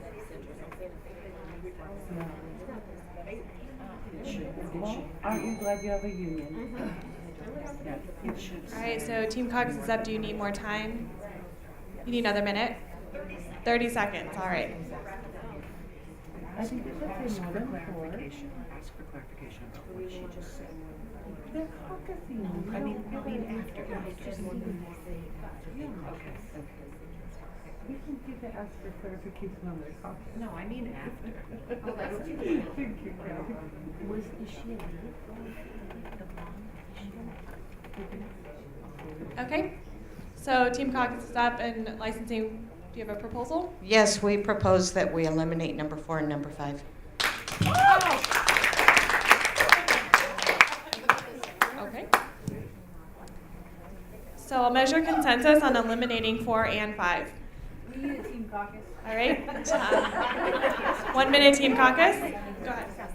Can I ask why, just to understand your guys' perspective on this? Why? When it used to be that nurse consultants came through the public health, and so there was a consistent practice, and it was very helpful to providers. We are now in a position where many providers are having difficulty even locating one, and we think that the risk to children is pretty minimal. Because right now we have people that are calling their nurse consultant somebody that just happens to be an RN or is a parent. I mean, it is no longer a consistent practice that is doing what the original rule and the intent was meant to do. All right, so I'll put 2 minute Team Caucus on the clock. Do you still want your Team Caucus? Okay, we'll measure consensus on removing 4 and 5. Head Start, ECAP, and licensing are all 5s. Family Home are all 5s. Do you need one? Okay, still need a Team Caucus. We'll do 2 minutes on the clock. Add to this, but I think that with the new training, the electronic resources of consulting,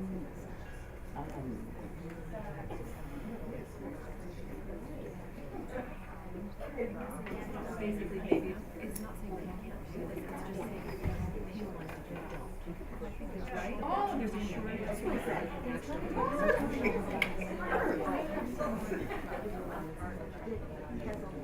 But then, yes, you can write in the dark. This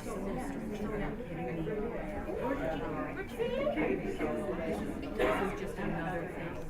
Oh yeah, if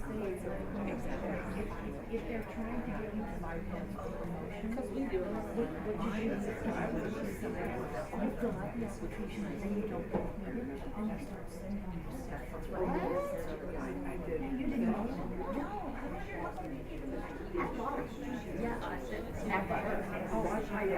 She made it. I didn't make you. This is what she got.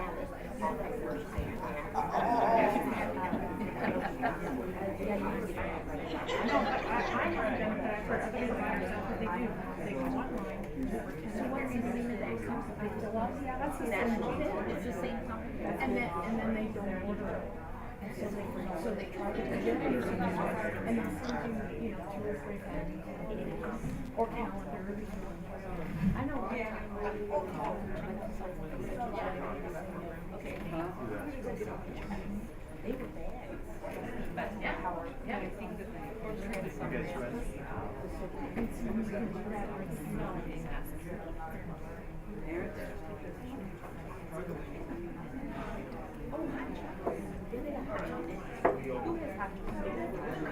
I just noticed that it's 11:11, which is actually, we were supposed to have a break at 11:10. So why don't we go ahead and move into break, and then we'll come back and measure consensus on 4 and 5.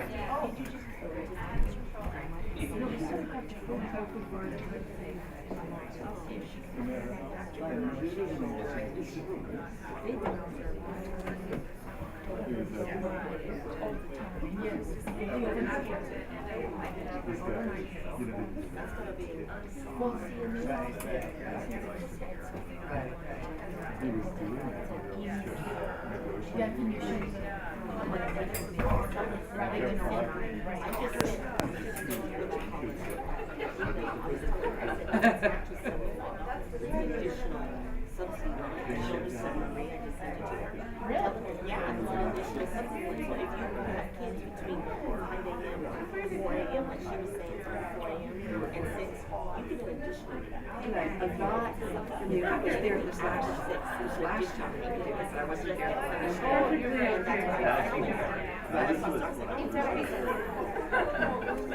Yes, ma'am. Yes, ma'am. No, it was a I took the training with Kathy and on more than, yeah, I think I did go down. And I think we're supposed to get from like thing to order, thing from, I never received it. Yeah. I never received it. Okay.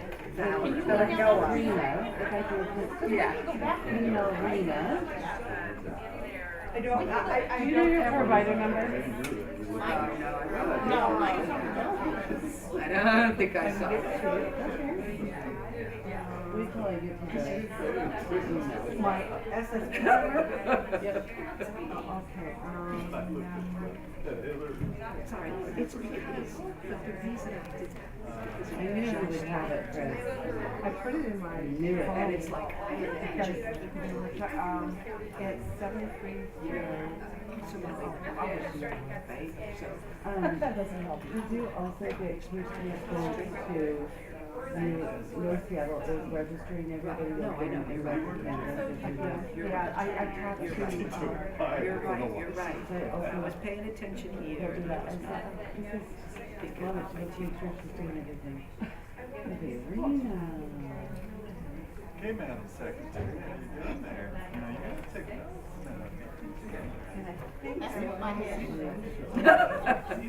It was August 12th. This was my birthday. That Kathy. I never saw it recorded.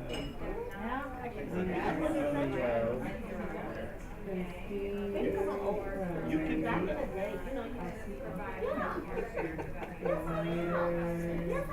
She had Number 730-517. You know what?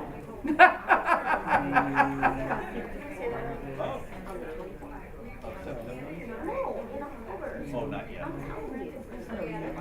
Oh, it's a year though. So you're a Libra? No, she's not a Libra. She's 22 in 22nd. Maybe. I told you when I was on the phone the other day. We're all Libra. I just turned 60. I'm so old now. 60. Like the last 20 years went like that. Not ever. What, life? The last 20 years, when you have a kid, and just all of a sudden, the next thing you know, you're 60. Things are coming through on my Comcast, so that's what happened. So our database at Annapolis is uploaded from the state database that goes to the union that has, are they subsidized? She went to college forever. That is a qualifier for. You wanna check and see, it's either Chris's Place or Price Christina at Hotmail. Actually decided to. No, I'm just gonna leave it this one because that works for you, right? Okay. And you now have it in your Gmail, right? It wasn't. Yeah. I said that was. Yeah, I have my Gmail. Picked him up. Flew in a lot. It was. What do you think about that classroom? Isn't it awesome? He's got butts. I'm still debating because Tyler's right, I'm sorry. Listen up, everybody. Kathy's apologizing, I'm everybody. sorry. Tyler's right. I should have discussed with you. Tyler is right. Tyler is right. That's what she said. I should have discussed with you. I You just know, got I'm away like, from what me. is this? Sorry. You got away from me. You may be independent as a business owner, but here we are united. And Natalie, we're representing thousands of Well, but that's my point. But we're a Representative. team. I can argue, and don't forget, it's been years I haven't had them. This is like the third time they've picked me up. I still haven't had such a slow trip. So the understanding is we asked for a minute. We asked for a minute. I have no idea. Yeah, if you want to. I can mind what she can do. Maybe she can't get in. She can't get into the system. I'm gonna pick Judy's brain later. Okay.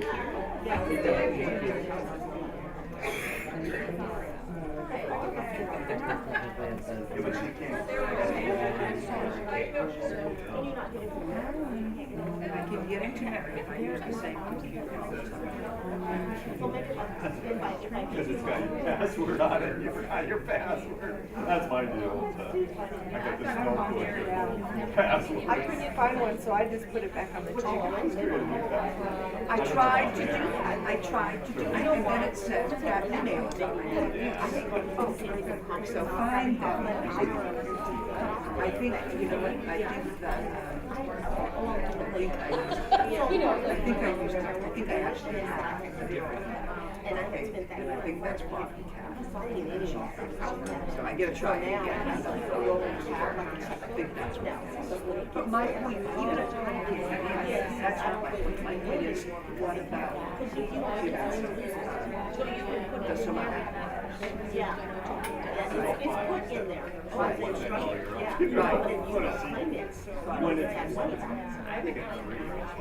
See, when you go and it doesn't work.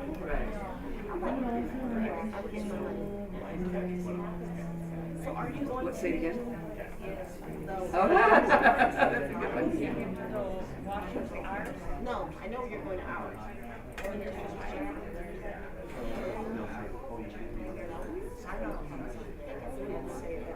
Right.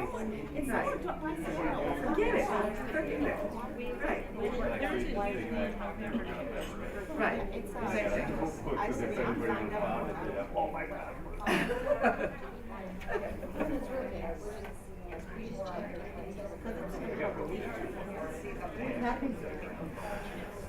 Sorry.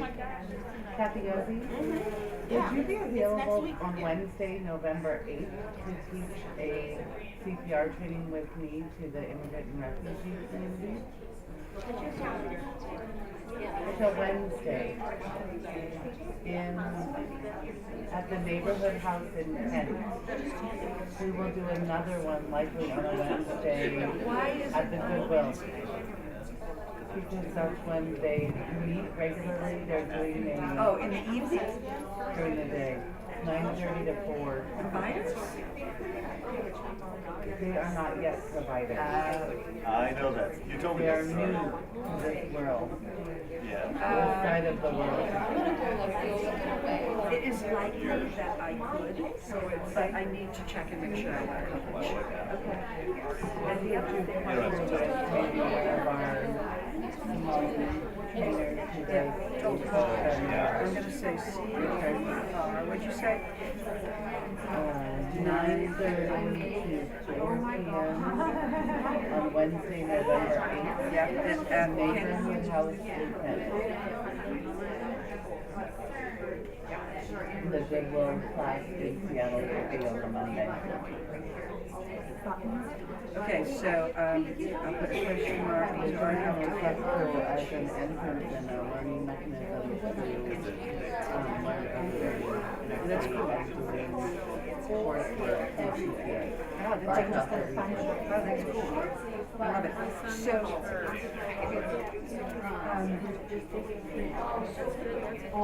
Chris was just asking, when we teach the taxes and they got email? You already talked to her about it? Okay. You don't need to talk to me, it's totally fine. Totally fine, totally fine. They want me to know, and it's like, I don't want to know. I want somebody else to take care of it. My thoughts on how we can improve our system is having a training template that comes with it. So when you enter it into there, it's a no-brainer. And it all matches the same core competencies. We don't have a training All right, so break time is up, but I don't see everyone's teams back. So if you could help me bring your teams back. I must have already done it. Yeah. Then we can get started. And then the follow-up. And it's all diagrams from this page with all of the material. Yes, we do. For overnight care. Things that you put in there, they're like way good when they already exist. Right. It's a pain in the That's ass. why we need to do an ahead of time. And then they're all interested. Right. Yes. They're all the same. And you're not doing it like in the middle of the night after working all day saying, I don't care about this. So Yeah. if you could also tell them A few of them are, like the childcare basics are, the STEM is, maybe even reading is fundamental.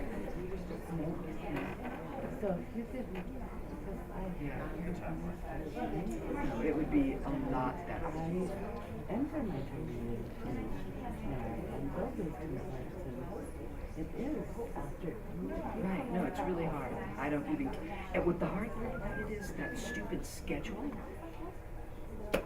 You can't edit it in any reasonable way. The times wind up in some, it's crazy. I know. So I have times like,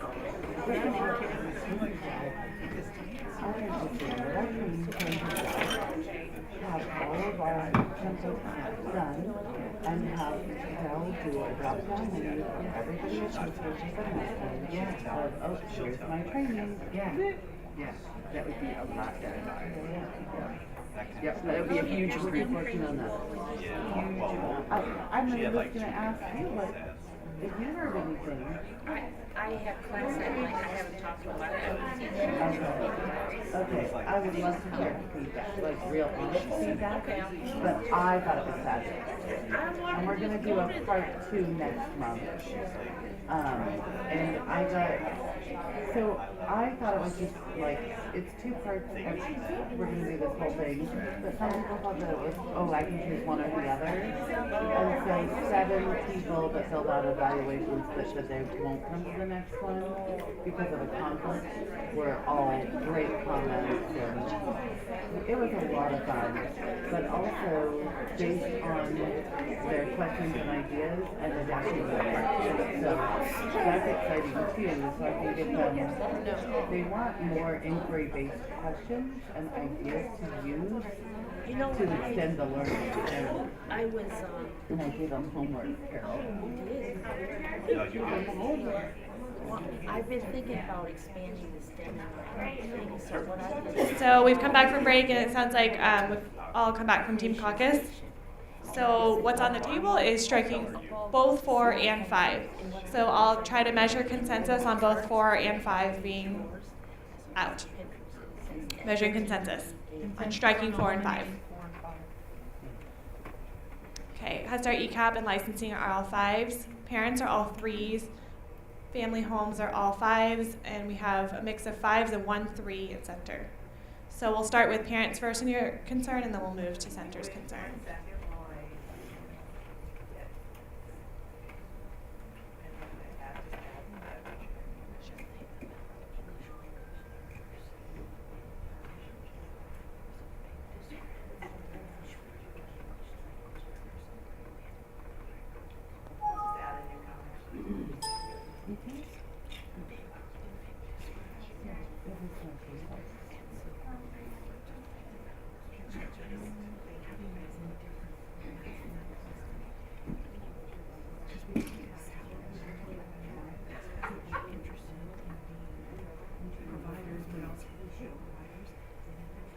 and we're striking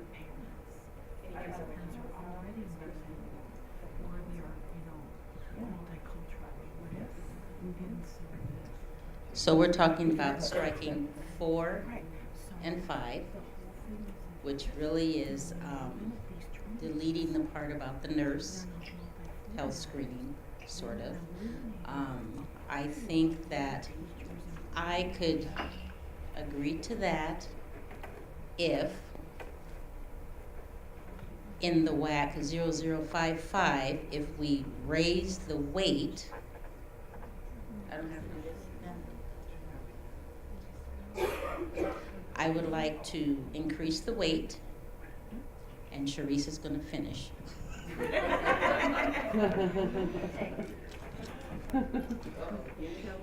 Not in trouble, but so my whole thing is I understand if the nurses aren't being used on why to go ahead and get that away. But with being one of those moms that if I wouldn't have had someone tell me about those issues that my daughter had as an infant, she wouldn't be doing as good as she's doing today. So I can take that away, but as long as we don't take the intention and that support for those infants, I think that we need to keep that in. So the proposal is to take a look at 0055, which is actually in child outcomes, which is on the list for, I believe, January. So if we make that note, we'll come back to it. Thank you. Centers had a comment as well.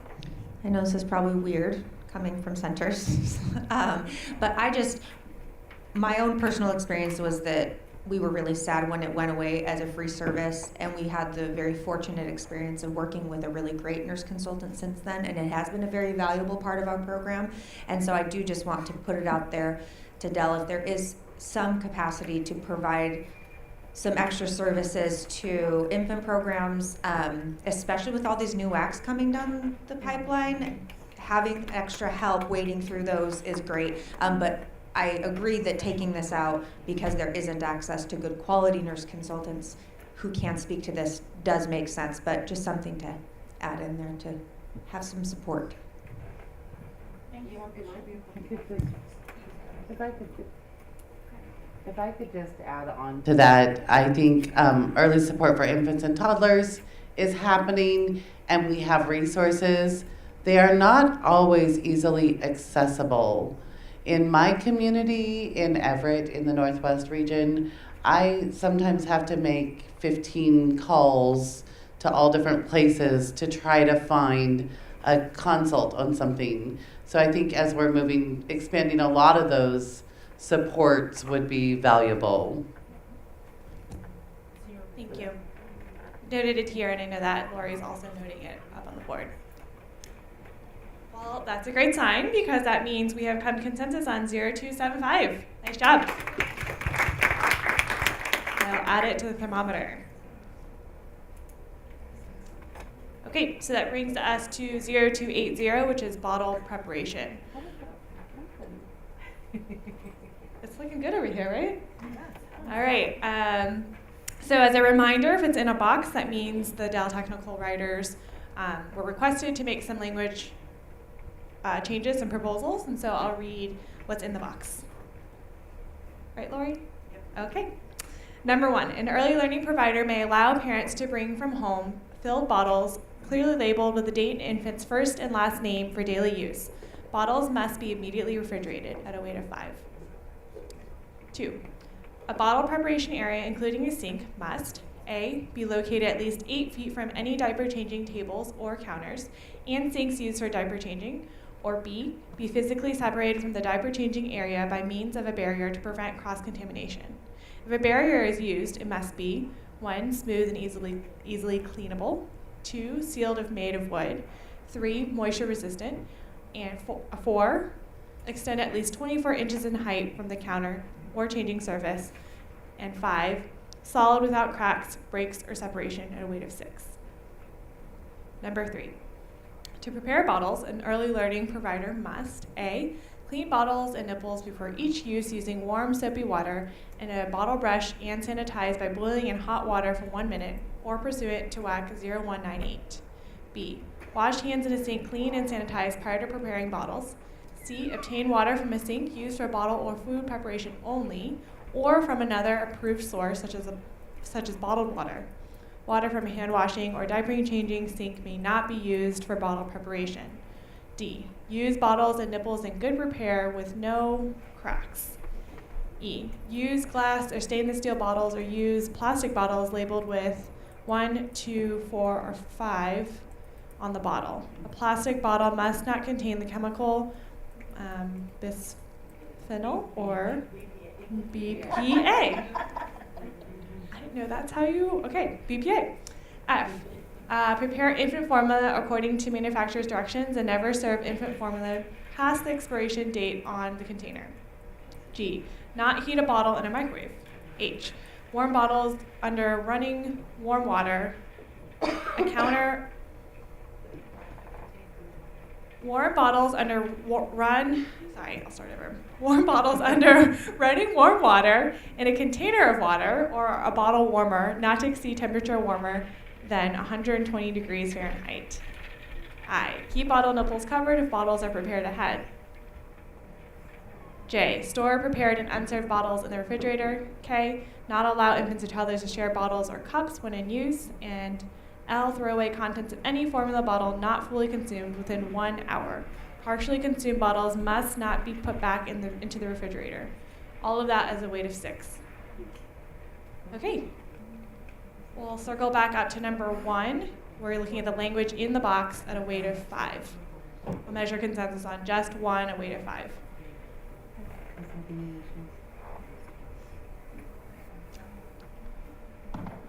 Licensing, all 5s. Head Start ECAP, looks like all 5s. Family homes, we have all 5s. Can I ask a clarifying question really quick? No one here was part of a small Group for me to ask. On the solid without cracks, breaks, or separation for the barrier. Sorry, do you mind waiting till we get to that one? Because that's in a different. Oh, sorry. Go. Sorry. Are you, there was Great. a 3 family home, thank you. Centers for number 1 only, 5s, okay, thank you. And parents are If you have a 3, you got 5s, okay. I told her. She did. So family home has 1, 3, and we're going to state the concern. Yeah, many family child care providers have only 1 infant, and so I think it should say if there are more than 1 infant in care. Okay, so Lori's making that note. Perhaps that would be kind of a TA kind of comment. Thank you. Sheree, oh, do you have a comment? Or are you saying question? Go ahead. So I remember in the food that it was written in the wax that if there was a recall on the food, that we weren't supposed to use it, and it was written in there. Why isn't, if there's a recall on the formula, it's not in there? With the food? I'll ask someone else, probably Dell Licensing, to answer that question for sure. I am not the expert.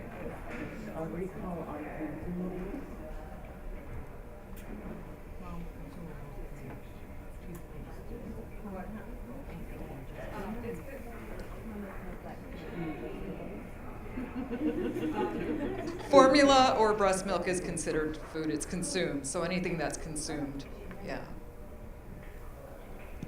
And Trace, would you give a 5 on that then? Okay.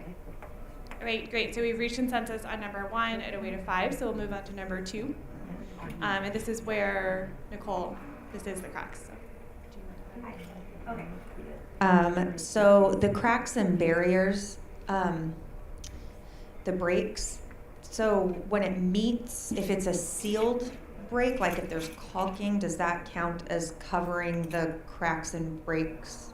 Okay, just making, because there's technically, there's definitely a separation there. And Like with caulking. yeah, because how else do you affix it to the, okay, perfect. So if everything is cleanable, it's okay. Okay, good, thank you. Okay, with that clarification, I'll measure consensus on number 2, the language and the weight of 6. Licensing is all 5s. Head Start ECAPs, all 5s. Parents, I'll come back to all 5s. Family home, all 5s. Center, I believe all 5s. Okay. And number 3, this is how you prepare a bottle. Language and weights, yes. I have a question on just the way 3A is written. I'm confused. Does that mean immediately before I prepare a bottle, I have to clean that bottle, or does that mean that, okay, okay, so that's very clear to people that that's what that means. That I just had it. Thank you. Okay, with that clarification, I'll measure consensus on number 3, language and weight. All right, family home, we have 5s and 3 4s. Centers, we have all 5s. I think I missed it over here, parents, unless you. All 5s and parents, all 5s and 1 3 from licensing, all 5s from Head Start ECAP.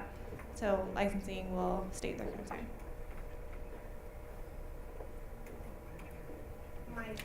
My concern is just that maybe that one be rewritten, because the way I read it, it says before I prepare them, I must clean that. So just a note for technical writing. Okay, with that, we've reached consensus again on another one. So we're consensus on 0280.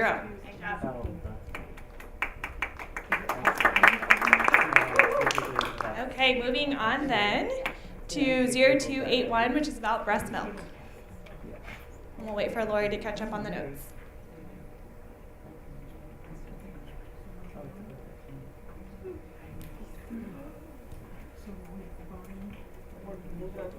All right, we are now on 0281 breast milk. Number 1, when breast milk is provided for a child, an early learning provider must immediately store the breast milk in the appropriate way upon receipt. Weight of 7. Number 2, label the breast milk container with the child's first and last name and the date received. Weight of 6. Number 3, store frozen breast milk at, that's, okay, 0 degrees Fahrenheit or less and in a closed container to prevent contamination. Weight of 6. Thanks for your help. Number 4, keep frozen breast milk for no more than 30 days upon receipt and return any unused breast milk, frozen breast milk to the parent after 30 days at a weight of 4. Weight looks tabled here. Yes, the weight is tabled. Weights for 4 and 5 are tabled. Number 5, if not used within 12 hours after thawing, label, if not used within 12 hours after thawing, label not to use and return previously frozen breast milk to parent. And that weight is also tabled. Number 6, thaw frozen breast milk in the refrigerator under warm running water or in a container with warm water that is no more than 120 degrees Fahrenheit, weight of 6. Number 7, never thaw or heat breast milk in a microwave, oven, or on the stove, weight of 7. 8, return any unused refrigerated bottles or containers of breast milk that has not been previously frozen to the parent at the end of the child's day or labeled not to be used at a weight of 4. And the new 9, obtain parental consent prior to feeding infant formula to an otherwise breastfed infant, a weight of 6. All right, so we'll circle back up to number 1. It's about storing immediately at a weight of 7. So I'll measure consensus on number 1, language and weight. Number 1 is a 7, right? It's a 6 now. I don't know. Yeah, what weight is it right now? 7? It's a weight of 7. Is it? What we want to do?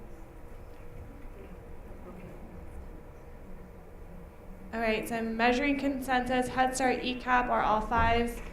Licensing, we have 5s and 1, 3. Parents, all 5s. Family home, we have 5s, 4, 3, and 2 3s. So we had 1 5, 2 4s, 2 3s at family home. And centers, all 5s. Okay, so let's circle back to licensing, had a concern, and then we'll do family homes concern. No, I'm a 5. You're a 5, all right. Family homes concern. And then we'll move to you, Nicole. Everyone else has the same, yeah, the weight is 2. On number 1, we feel that weight of 7 is too high.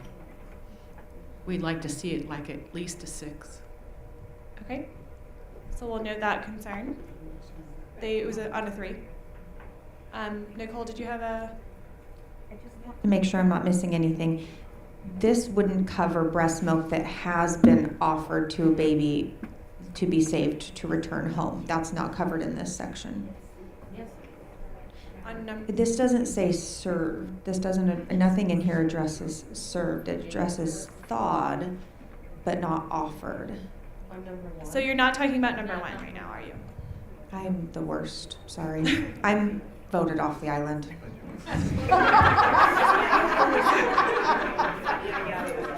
We'll get to your concern, Nicole. You can come back. All right, so number 2, language and weight. Let's measure consensus on number 2. It's about labeling milk. Okay, licensing's all 5s. Head Start, ECAP is all 5s. Parents, all 5s. Family home, we have 5s, 1, 4, 1, 3. Oh, I changed mine to 4. I was kind of 2. Okay, we have a 2. So she. I know, so then I'm gonna ask for, we're asking for 1 minute. 1 minute caucus on the clock. I think it goes back to having your enrollment. Having your enrollment. First and last name and date. If you have one child. Exactly. I can understand the date, not the name. Right. There is one infant in this house. Right. Wow. Right. And not last name. That's my issue with it too.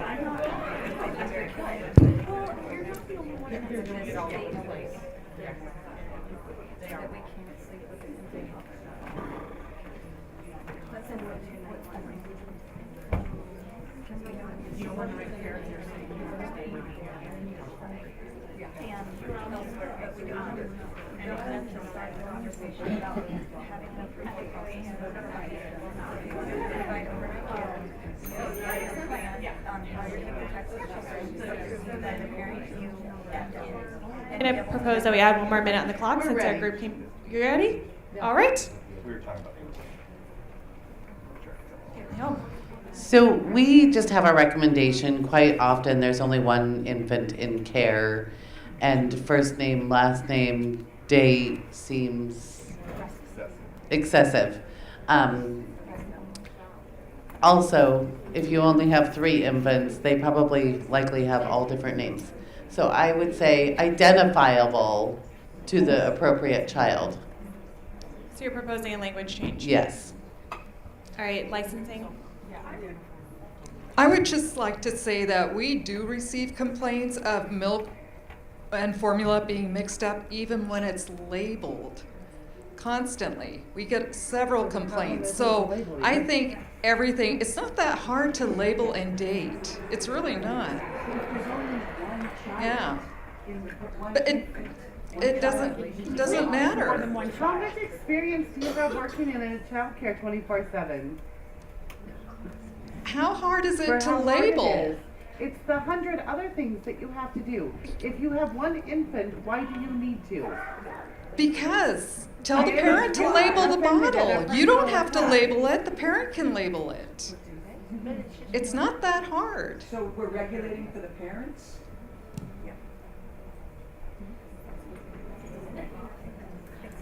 I'm sorry, what I'm hearing Is that there are complaints that happen even when it is labeled.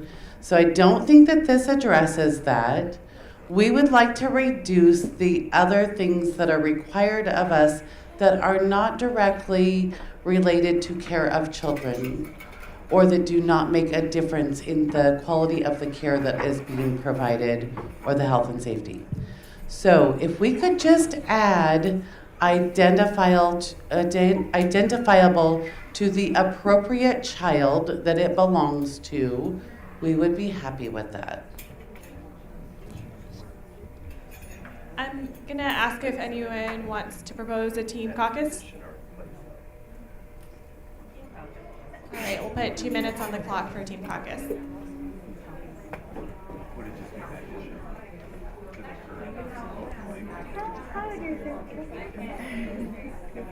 I know.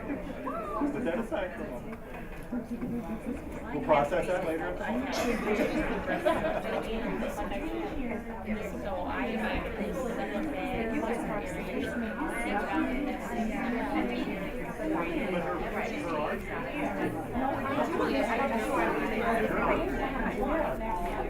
It's not about the label. I turned it around quickly. Yes. I was What a heartful that was, but whatever.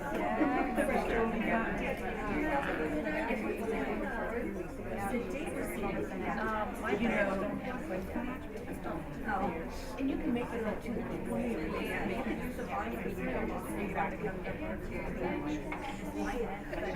contacting they think this is nothing. This is for 220 pages of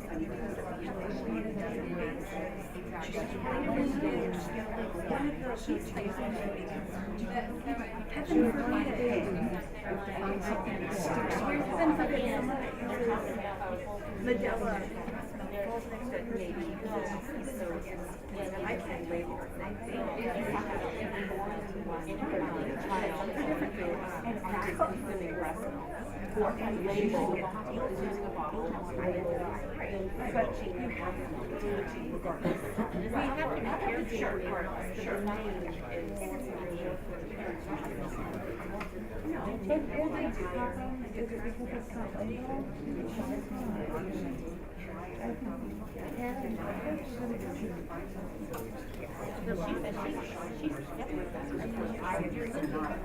I separate my kids. I have a container for my food. In my freezer, this lady. And on the parent, a lot of providers are like that. I have two good sides for me. Frozen milk, I put in each of their own and in my refrigerator, All right, we're going to add 1 more minute on the clock.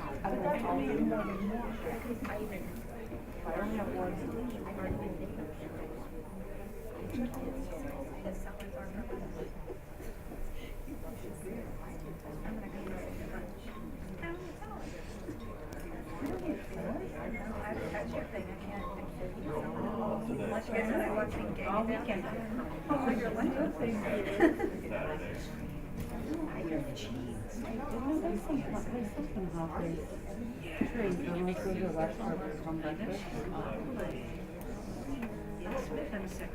Oh, you're coming home.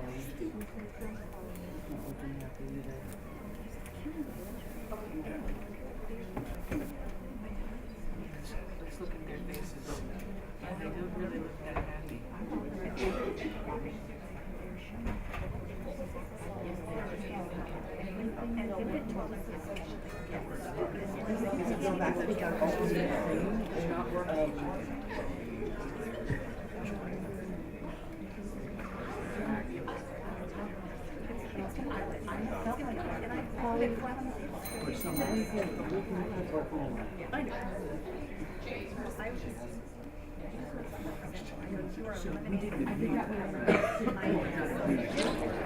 All right, so that's time for Team Caucus. We'll ask licensing for proposal.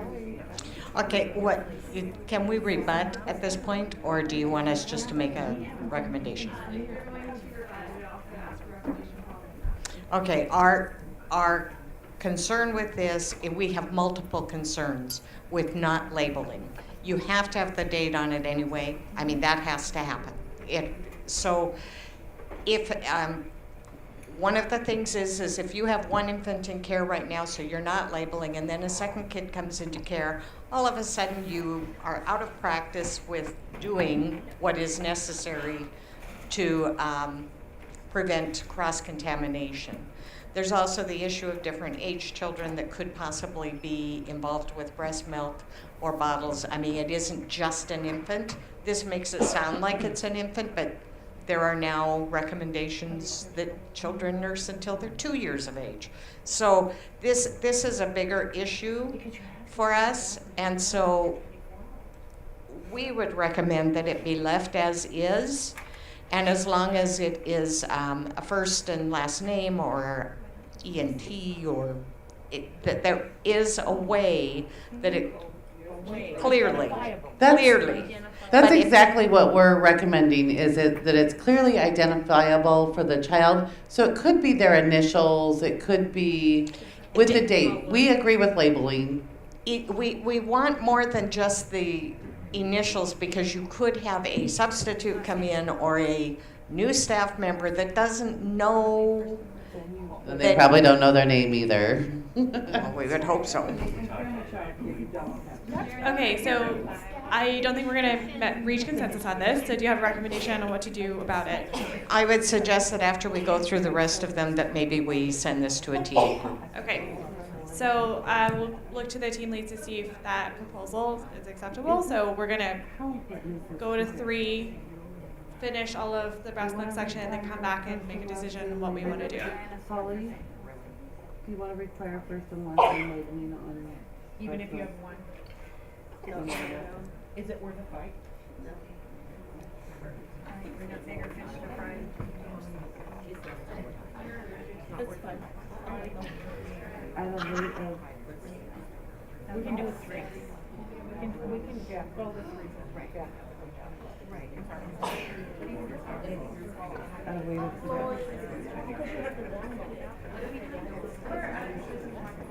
Labels are expensive for parents. Okay, we're gonna team caucus for 1 minute. Yes, 1 minute's on the clock. You can, but they would have to do that, and you have to have a date on it. So, my mom keeps breast milk for 6 months. So I can't have that date. You have to label it when you bring it to me, because I've labeled it for 2 weeks. No, you don't have it. It's the date you received. It's the date you received it. Right, that means that I'm labeling it. Yes. So what? And I'm trying to get a label to stick to frozen plastic. Okay, I put it in at 6:30. Yes, that's what I did. I put it in a big Ziploc bag, right on the outside of the Ziploc bag. That doesn't work. No, it's you can identify the Each one. There's some bottle. Because you don't know if you get 2 out, you go, oh, I didn't want this one, and you put it back in the wrong bag. Oh, if that's what you want to That's the problem. and that's where there's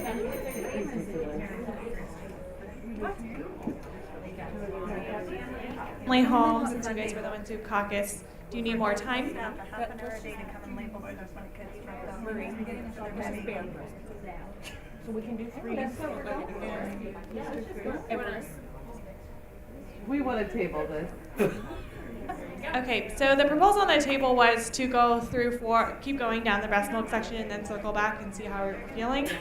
We could go to the other sections, but this one is labeling. But you guys will likely still want to table. Do we want to table the whole thing? I think it goes together, but I'm amenable to what you guys want to say.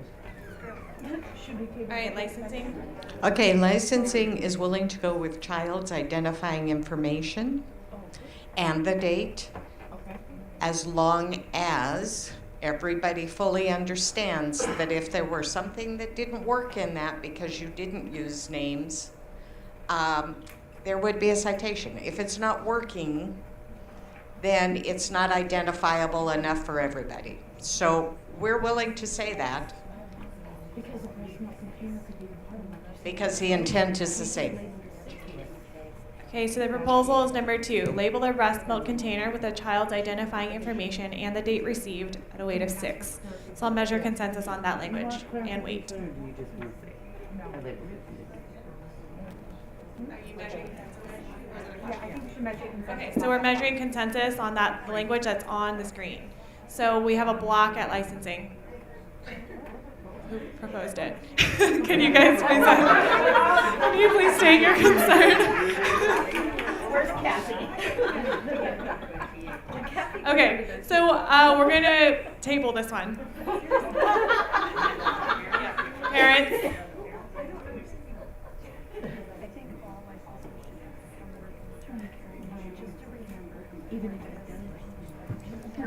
I just want to ask, as a parent, why are you not just able to write it into your policy handbook that parents label their stuff?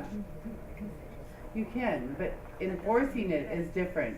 It's just like they're supposed to have backup clothes, and you know, if they have an accident, it's like that doesn't always happen. Well, couldn't you not accept it? Like, you can't accept the bottle if it does not have Really? And then identified. parents can't go to work? I'm just saying because most parents label their stuff because we want it back. Really?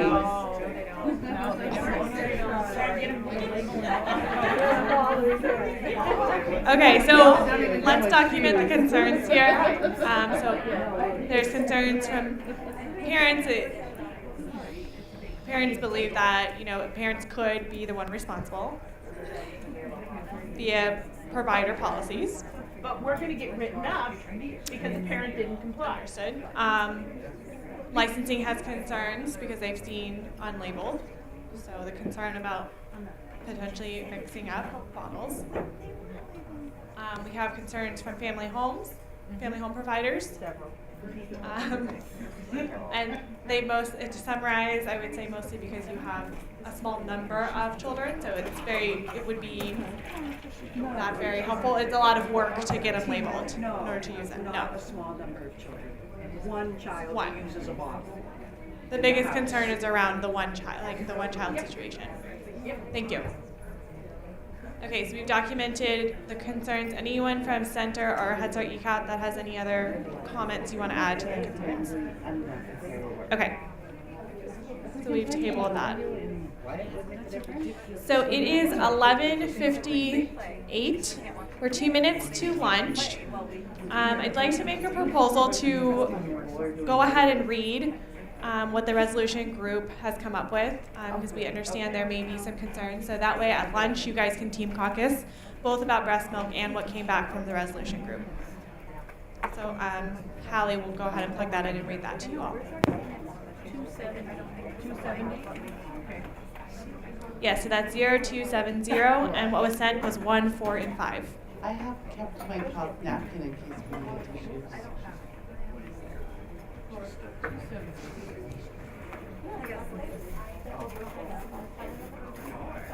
We're requesting tissues.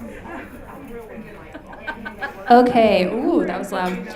For 0270, we took this to the TA resolution group. So for number 1, well, initially, we're proposing that this section just be called overnight care. So to take out that word evening and, because the evening was kind of ambiguous and confusing. So this is the language that we proposed for number 1. An early learning provider must be approved by the department to provide overnight care between 9 o'clock at night and 5 o'clock in the morning when the child consecutively sleeps for 3 or more hours at the program at a weight of 6. For number 4, we proposed an early learning provider must A, actively supervise children when they are awake, except where children demonstrate the need for privacy to change clothes and can safely do so. So we added that, changed the phrase to actively supervise because that's language that is common throughout the WAC. B, maintain required staff to child ratios, and C, have department approval prior to using night latches, deadbolts, and security chains. That is a weight of 6. Now number 5 was the subject of a lot of conversation. Our TA resolution group decided we're not ready to present this for consensus, but rather this is some proposed language that we thought might spur conversation within the groups so that we can come to a more collaborative conclusion. So this is just some proposed language that we want you to discuss, and then we will take it from there. That was kind of the ending point in our group. So number 5, well, first of all, we would take number 6 and we would incorporate that into number 5, so we would eliminate 6.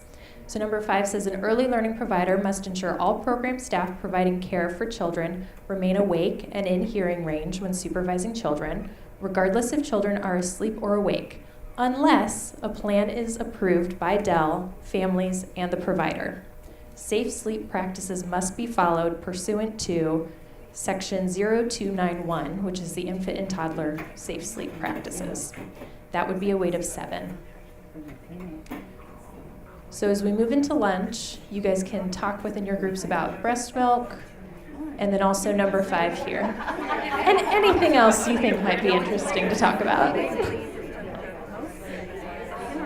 Yes, and I'll leave this up so that you can read it and review it.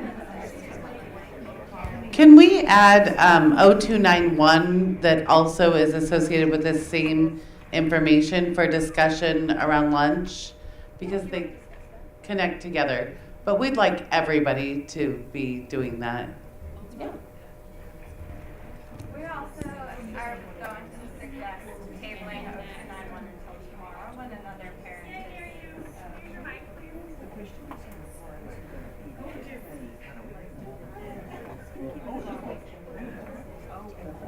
Just to make people aware that the parent group will be suggesting to table 0291 until tomorrow when other parents are here and able to speak on it.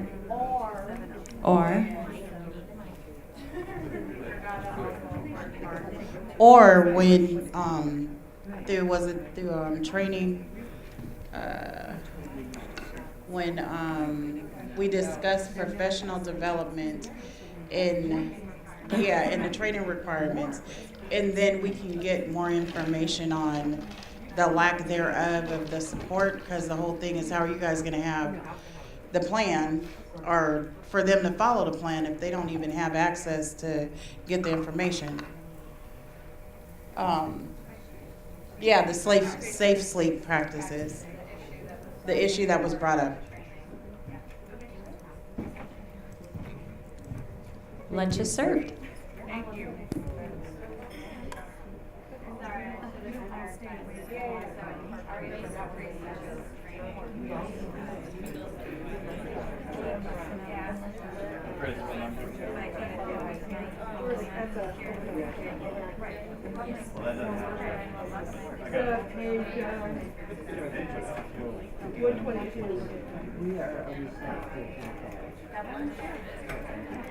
So, we got something.